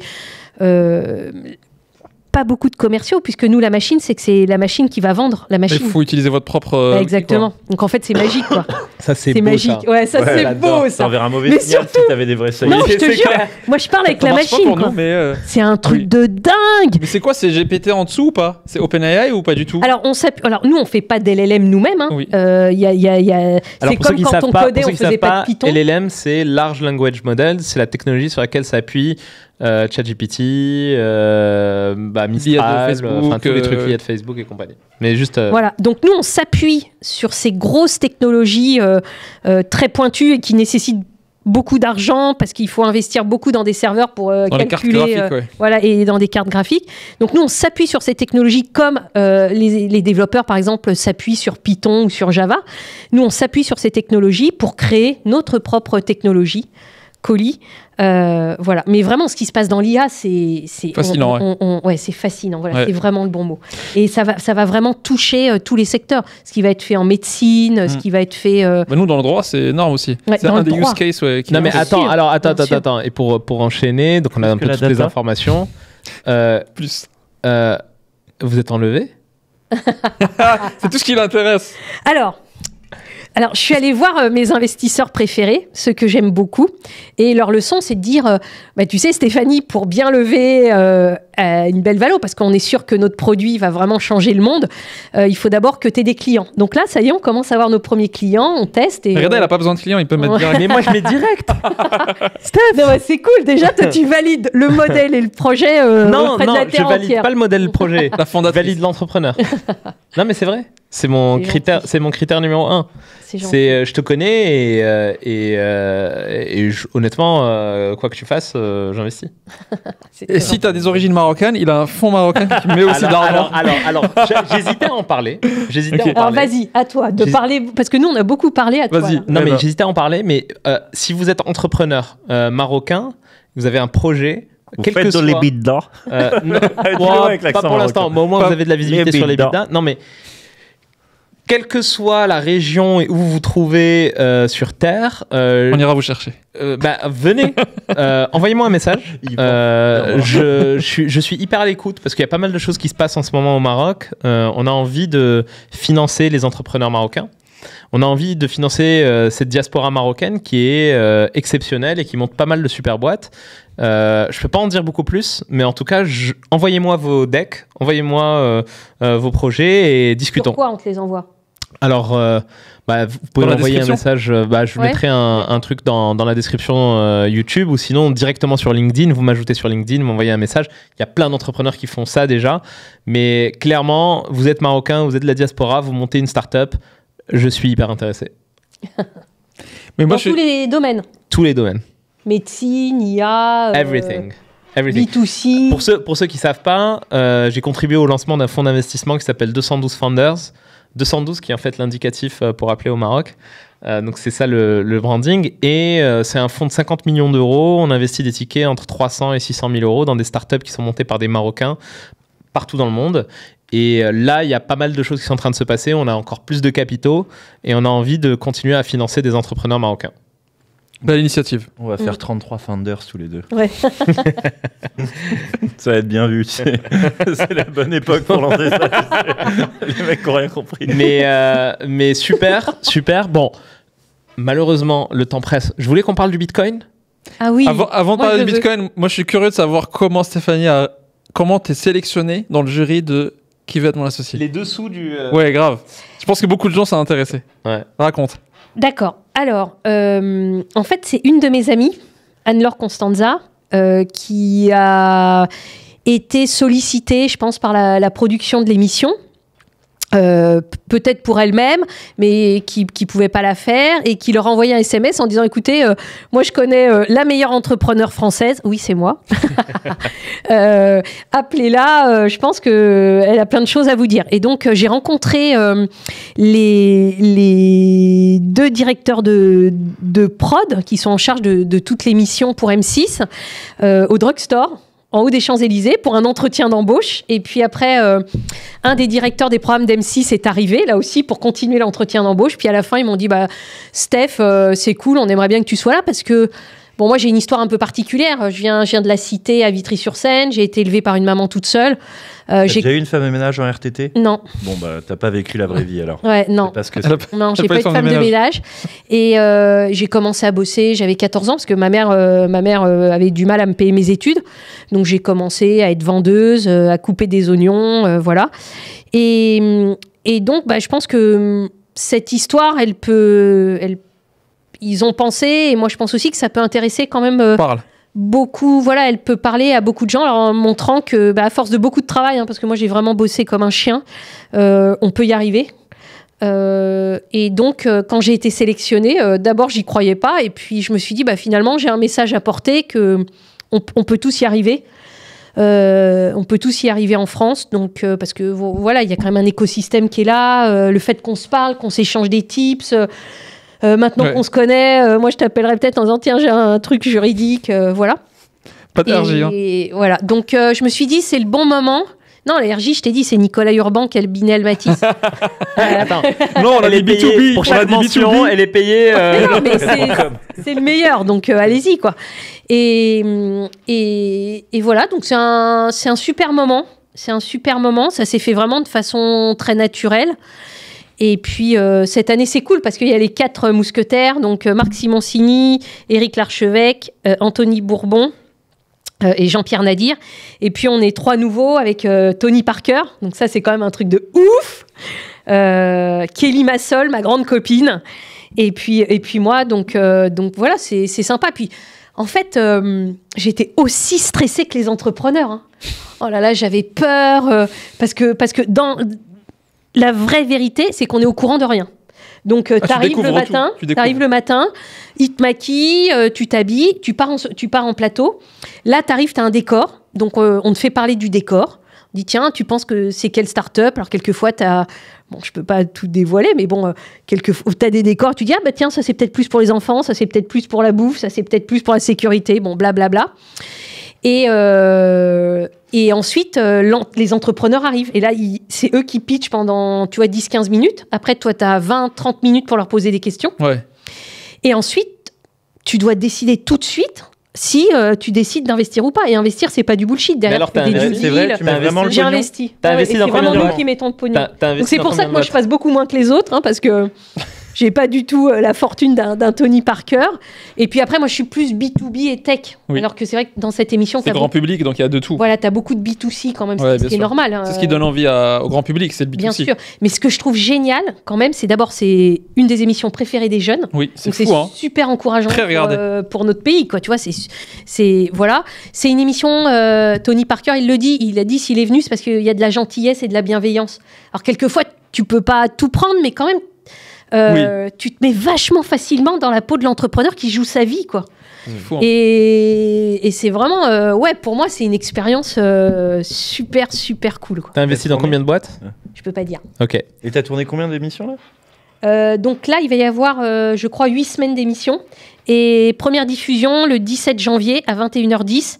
Et après, tous les mercredis à 21h10. Et puis, bien sûr, après, vous pouvez retrouver l'histoire des boîtes sur les réseaux sociaux parce qu'elle parle toute l'année, quoi. T'as déjà tout tourné là? Ouais, tout est fait. Ah, bah, c'est la semaine prochaine, la diff. Hein. Là, on est à J-9. Mais ce que je trouve top, c'est qu'il y a une émission très grand public qui donne vraiment envie à Ouais. des gens, parce que quand ça passe, quand c'est spectaculaire, ça passe à la télé, il y a du Tony Parker, etc., Ouais. ça donne envie. Même si tu Ouais. connaissais pas le truc, Bien tu sûr. dis, j'ai envie d'être ça, j'ai envie de... Puis surtout, on explique, tu vois, Ça on valorise explique quand, vachement. par exemple, ils disent, bah voilà, je veux 300 000 euros pour 10%. Bah, tous les Français, les Françaises, à force d'entendre, parce que maintenant, là, c'est la 4e saison, tu comprends les concepts, quoi. Oui, Tu comprends clairement. les concepts, que tu Ça dois aller vulgarise. chercher de l'argent à l'extérieur, que cet argent il est important, que tu vas donner des parts de ta boîte, quoi, Ouais. à des gens qui sont là pour faire fructifier leur argent. Donc c'est Stylé. Moi- Bravo. Non, mais Ouais. je pense que c'est une super opportunité pour faire découvrir la classe d'actifs start-up et compagnie pour bien sûr. le grand public. Maintenant, ça reste quand même une classe d'actifs qui est très risquée. Et niche. Et alors, niche, déjà, il y a le sujet de l'accès. Comment tu accèdes aux bonnes opportunités au moment? Parce que investir dans une startup qui est une classe d'actifs risquée, faut pas rentrer en série A ou en série B. Faut rentrer tôt pour pouvoir vraiment aller chercher ton upside. Et il faut aussi le faire précautionneusement. Faut pas mettre 100% de ton portefeuille dans des startups. Si tu es quelqu'un qui aime le risque, c'est 15-20% maximum. Et donc, il faut vraiment avoir conscience de ça. Donc, c'est bien parce qu'on fait découvrir cette classe d'actifs, mais en même temps, il faut faire attention. J'ai entendu pas mal de gens qui ont cassé leur PEL et qui ont mis en startup. C'est Dur. pas forcément le truc le plus smart. Des fois, ça marche parce que tu mets dans la boîte qui va faire x50 ou x100 et ça te change la vie. C'est rare d'avoir cet accès. Ça peut arriver, hein. Quelqu'un de ta famille qui... Ouais. non, mais ça arrive. Oui, mais c'est ça la proba. Et C'est quelqu'un surtout, de ta la, famille. boîte, proba, elle c'est peut, quelqu'un- la boîte peut faire x50 ou x100 comme la mienne et ensuite se cracher. Hein. Absolument. Tu vois, t'as Paper Wealth qui est là Ouais. quand t'es petit investisseur et en fait, C'est le lendemain, tu c'est comprends pour pas. c'est pour ça que je dis à tous les investisseurs qui mettent dans ces classes d'actifs, s'ils ont une opportunité de sortie, lorsqu'il y a des investisseurs qui rentrent, par exemple, tu peux avoir par exemple des tours de levée qui sont sursouscrits, où tu as 3 fois plus d'argent que demandé par l'entrepreneur sur la table. Et ben souvent, ils proposent des opportunités de secondaire aux investisseurs historiques. Avec 0% de discount, ça arrive. Dans ce cas-là, il ne faut vraiment pas hésiter à récupérer une partie, si ce n'est prendre des profits sur l'investissement. Parce que, effectivement, c'est de la, comme tu l'as dit, c'est de la paper wealth. C'est de la fortune papier. Théorique. Voilà. Ouais. Et puis après, il y a un autre élément aussi, c'est que la vie d'une start-up, en général, c'est plutôt long, plutôt entre 8 et 10 ans minimum, quoi. Les startups en France qui ont réussi à vendre beaucoup, on en connaît une, Zenly. T'en parlais dans ton dernier podcast. D'ailleurs, on parlait de Hameau. Notre thèse était bonne. Ta thèse, c'est vrai. Ouais, c'était. Il avait dit. Je pense que vous C'est pouvez on m'appeler record. l'oracle de Paris. Elisabeth Tessier. Enregistre et Eurodate. Non, mais maintenant, je vais plus faire que ça parce que quand tu as des gens qui renient les conseils qu'ils reçoivent, je vais commencer à enregistrer mes conseils et à faire des PV. Blockchain. Des PV de déjeuner. C'est ça. Non, mais donc- voilà, il faut faire très attention. Ce sont des investissements très particuliers, T'en fais toi, Chloé très limités. Alors, par exemple, quelque chose aussi qui, moi, me choquait, c'est quand des fondateurs, pareil, à l'époque où j'étais jalouse, des fondateurs qui faisaient beaucoup de cash-out et qui investissaient. Moi, j'avais du mal à comprendre parce que je me disais, mais attends, moi, ma boîte, elle me prend 90 heures par semaine. Comment je peux investir, suivre ce qui se passe, conseiller le fondateur à mon petit niveau, peut-être sur un sujet sur lequel je peux être peut-être meilleur que lui, etc. Donc moi, j'avais jamais fait d'investissement, jamais. À part, là, entre les deux boîtes où j'ai investi, bien sûr, dans certaines entreprises de qui veut être mon associé, à la fois par coup de cœur ou par soutien aussi, ou parce que j'y crois à fond. Mais après, j'investis très peu et en revanche, j'ai investi dans ma boîte que je lance là. Ouais. Et tu alloues comment en termes de classe d'actifs? 50%, sujet, mais je veux dire, tu fais des Bitcoin. cryptos, sur l'argent Alors, que t'as. moi, c'est pour ça que je suis venue, parce que je veux que Reda me forme T'as raison. à tout ce qui est crypto, parce que... Alors moi, j'aime bien apprendre, j'aime bien comprendre. Les cryptos, je suis nulle. Non, mais les cryptos, alors juste qu'on Attends, parle- c'est le corner. si on parle Crypto Allez, corner. Voilà, Et crypto après, corner. on arrête parce qu'il y a l'équipe aussi qui nous bah oui. attend. Ils doivent dormir. Parle-nous du il faut Bitcoin et de l'EBITDA, et on s'arrête là. Déjà, la crypto, c'est une classe d'actifs qui est ultra risquée. Il y a des thèses. Des bidas EBITDA qui est un shitcoin qu'il faut surtout pas suivre. mais, Un shitcoin. mais en gros, le Bitcoin aujourd'hui est en train de connaître ses lettres de noblesse grâce. Bullrun ce soir. T'as 46. vu ce qui s'est passé? 46 000, hein, Ouais. c'est pas mal. 46 000. Mais c'est l'ETF Spot qui approche. L'ETF Spot, c'est quoi? Ce sont les asset managers. Le mime, il était énorme. Il a Parce que envoyé. après, tu l'envoies au Ça monteur fait pour marrer. qu'il mette le mime dans la Alors, vidéo. On a un petit groupe, alors- Tu l'as pas vu? Non. Si, dans on le a- groupe, j'ai envoyé sur WhatsApp. Oui. On a un petit groupe Oui. WhatsApp Oui, j'ai vu, j'ai entre compris. nous. Très bien. Très bien. Et il très, a très envoyé. On va le mettre sur la vidéo, On va le mettre sur la vidéo, on va demander au monteur de le mettre. Ouais. Ouais. Ouais. Mais bien. Mais alors explique, ça c'est un... alors j'explique. Le Bitcoin, c'était un actif d'anarchistes. Donc des gens qui se disent on va renverser le système monétaire mondial et puis voilà. Maintenant ce qui est en train de se passer, c'est que le système économique mondial est en En train de l'adopter.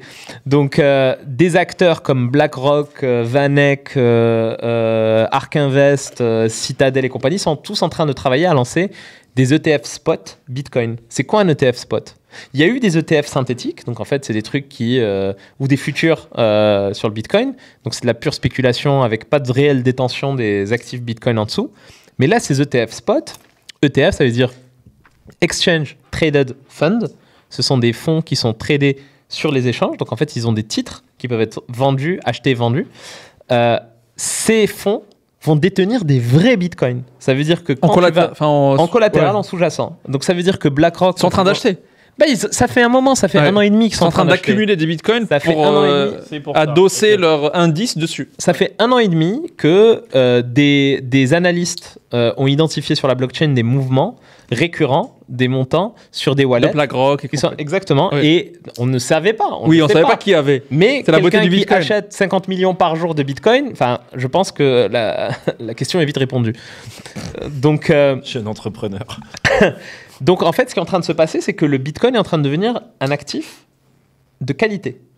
Quand tu as un BlackRock qui arrive qui dit il y aura potentiellement 5 Je pose milliards. des questions bêtes. Le Bitcoin qui s'appelle Bitcoin, Oui. pas tous les autres là. Non, le Bitcoin. Oui, Le juste Bitcoin. juste le bitcoin. Mais ce Voilà. qu'il faut, Le roi mais ce qu'il de faut savoir- la crypto, quoi. Voilà. Maximaliste. Ça. Attends, mais ce qu'il faut savoir, c'est que le Bitcoin agit aussi sur le reste des cryptos. Donc, Oui. les cycles, C'est un lead. en fait, ce qui se passe, c'est que tu as le Bitcoin qui va exploser, Et les tu as autres. les autres actifs qui vont baisser, et puis après, Le cycle des Le cycle, alternatives c'est que coins. c'est les alternatives coins, tout ce qui est autour du Bitcoin va exploser. Ensuite, tu as le cycle des shitcoins. Et ensuite, tu as le cycle des shitcoins. Parce que tous les Pour de vrai. mecs qui étaient là, qui avaient des bitcoins, les ont vendus, ils ont pris des profits. Et puis après, ils vont aller gambler au casino de tous les shitcoins. Donc c'est là où tu as beaucoup d'argent à faire. C'est que tu identifies les prochaines trends et tu les achètes avant que ça fasse du x1000. Oui, mais ça, c'est la thèse trader. Mais donne-lui la thèse du Bitcoin moi, la investi sur long terme, pas trader. La thèse du Bitcoin, c'est comme la thèse de l'or. Tu dois avoir de l'or dans ton portefeuille. C'est un hedge contre l'inflation. Quand tu regardes en fait la courbe logarithmique de la valeur du Bitcoin par rapport à la masse monétaire disponible sur le marché, en fait, c'est un truc qui suit. Et la baisse de la valeur du dollar par rapport à l'augmentation de la valeur du Bitcoin, d'un point de vue logarithmique, ça se suit. Donc en fait, détenir du Bitcoin, c'est une assurance contre la perte de la valeur de la monnaie fiat, qui est le dollar, l'euro et tout ce qu'on utilise au quotidien. Donc, avoir une partie de ton portefeuille dans du Bitcoin et de l'Ether, je pense que c'est une nécessité. Ne pas en avoir, c'est une connerie.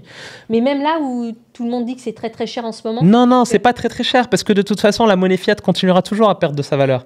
L'horizon de Il n'y aura temps... que 21 millions de bitcoins dans Exactement. le monde. C'est limité. Et là, il y en a combien? Il y en a 19 déjà? Il y en a déjà 19 millions, plus de 19 millions qui ont été émis. Donc en fait, si vraiment c'est adopté massivement et que ça s'adopte aussi par les fonds d'investissement qui commenceront à louer 1%, 0,5% en bitcoin, c'est vrai que 21 millions sur autant de milliards d'habitants, ça vaudra cher. En fait, la thèse d'adoption massive, c'est ça où c'est l'upside que tu dois acheter. Tu achètes le fait que le Bitcoin, le futur. S'il passe vraiment en adoption massive. C'est pas du trading. C'est pas vraiment quand tu achètes du 000. Bitcoin. Moi, j'en achète tous les jours. Tu hodl. Ouais. Non, mais j'en achète tous les jours. Et puis, je me dis pas que je vais le revendre. C'est un holder. Je me dis que Non, il a dit qu'il avait vendu tout à l'heure. Hodler. Un hodler. Non, mais attends, t'as les bitcoins que j'ai vendus parce que je savais que c'était n'importe quoi qui se passait en 2021. Mais mes 6 premiers bitcoins, je les ai jamais vendus. Historique, je les ai jamais vendus. Et là, en fait, quand le truc s'est cassé la gueule, j'ai recommencé à en acheter parce que voilà, on est reparti sur un truc. Maintenant, ce qui va se passer dans les prochaines semaines, je ne sais pas. Est-ce qu'il y a un cas pratique Bah alors Bah alors l'oracle. Non, Il est où mais non. l'oracle? Non, mais parce que Tu sauras après coup. non, mais parce qu'il peut se passer deux choses. Soit les gens ont préacheté la news, et donc lorsque le TF va sortir, les gens peuvent être déçus parce qu'il y aura 1 milliard qui va être injecté, ça n'aura pas un impact énorme parce que BlackRock a déjà acheté énormément de Bitcoin et donc en fait il fera que faire passe-plat par rapport à ce qu'il détient en termes de titres. Donc l'impact ne sera pas aussi phénoménal qu'on l'imagine. Maintenant, ce qui se passe aussi, c'est qu'il y a aussi l'impact des market makers qui sont en train d'emprunter des bitcoins à fond. Donc en fait, les taux d'intérêt sur le bitcoin emprunté sont aux alentours de 4-5% parce que les market makers veulent être prêts à avoir de la liquidité pour pouvoir les vendre aux gens qui en achèteront. Donc je pense qu'il est en train de se passer une petite bulle. Il se peut qu'il y ait une grosse explosion. Sur le court terme. Sur le court terme. Sur le long terme, je saurais te dire ce qui va se passer. Le bitcoin va atteindre $1 million. Un bitcoin. Bullish. Non, mais hyper Stéphanie, bullish. c'est bullish ça ou pas? Il est à 40 000. Là 6, Il a 46 000. Et ça va Et il atteindre dit que ça 1 million. sera 1 million. Ouais. Quoi. Donc faut que je reste copain avec toi combien de temps encore? Mais ça vaudra combien $1 million? Ah, Oui, bonne bravo. réponse. Il faut jamais dire que ça vaudra 1 million sans dire cette phrase. Exactement. Il faut toujours Voilà. dire, mais Qu'est-ce c'est que ça quoi vaut? Qu'est-ce que tu pourras faire avec $1 En million? fait, ça sera comme ça. Ils vont en se appartement. Ouais. Je pense que ça vaudra un petit studio. Mon étalon de mesure, c'est l'appartement. Parce C'est que exactement. Stéphanie, tu peux aussi investir dans l'immobilier, n'hésite pas. Ouais. Je sais pas si ça t'a déjà traversé. C'est un peu niche comme investissement. Tu sais, on a oublié l'immobilier. Non, mais attends, dis-nous, est-ce qu'il y a un usage pratique? Parce que tout ça, s'il n'y a pas d'usage pratique du Bitcoin, s'il n'y a pas d'usage pratique. vas-y, c'est une explique, réserve parce que de les gens valeur. disent, mais qui utilise? Est-ce qu'il y a, C'est est-ce qu'il y a un réserve de usage que les valeur. gens transactent avec? Est-ce C'est que une les gens réserve de transactent valeur. C'est une réserve de valeur. Son usage pratique, c'est la confiance. Donc c'est psychologique pur, quoi. C'est pas vraiment- psychologique, c'est la Comme la confiance. monnaie, C'est le Oui, truc. comme- C'est une réserve de valeur, c'est devenu un consensus. Les gens, maintenant, les investisseurs institutionnels considèrent que c'est un actif Oui. de qualité. Donc on a passé C'est dingue cette. quand même ça aussi, hein, Ouais. ce chemin-là, c'est... Comment ne valoir rien est passé en réserve de change pour beaucoup de gens. C'est quoi. la confiance. Réserve de valeur. C'est la pure Comment l'immobilier, confiance. tu peux vivre dedans, donc tu te dis au moins Ouais. il y a une valeur quoi. Et là, D'accord. tu peux pas vivre Non, dans un bitcoin. C'est pas Ouais. comment y arriver. En fait, ce qui est fou, c'est que vivre cette période, quand l'or est passé en réserve de valeur pour tout le monde, c'est un moment historique, C'est quoi. aussi absurde d'ailleurs que ce soit. Oui, c'est l'or. aussi absurde. Pourquoi est-ce que l'or C'est est une une relique réserve barbare. Bien sûr. Mais tu sais pourquoi? Parce que c'est une preuve de que- travail.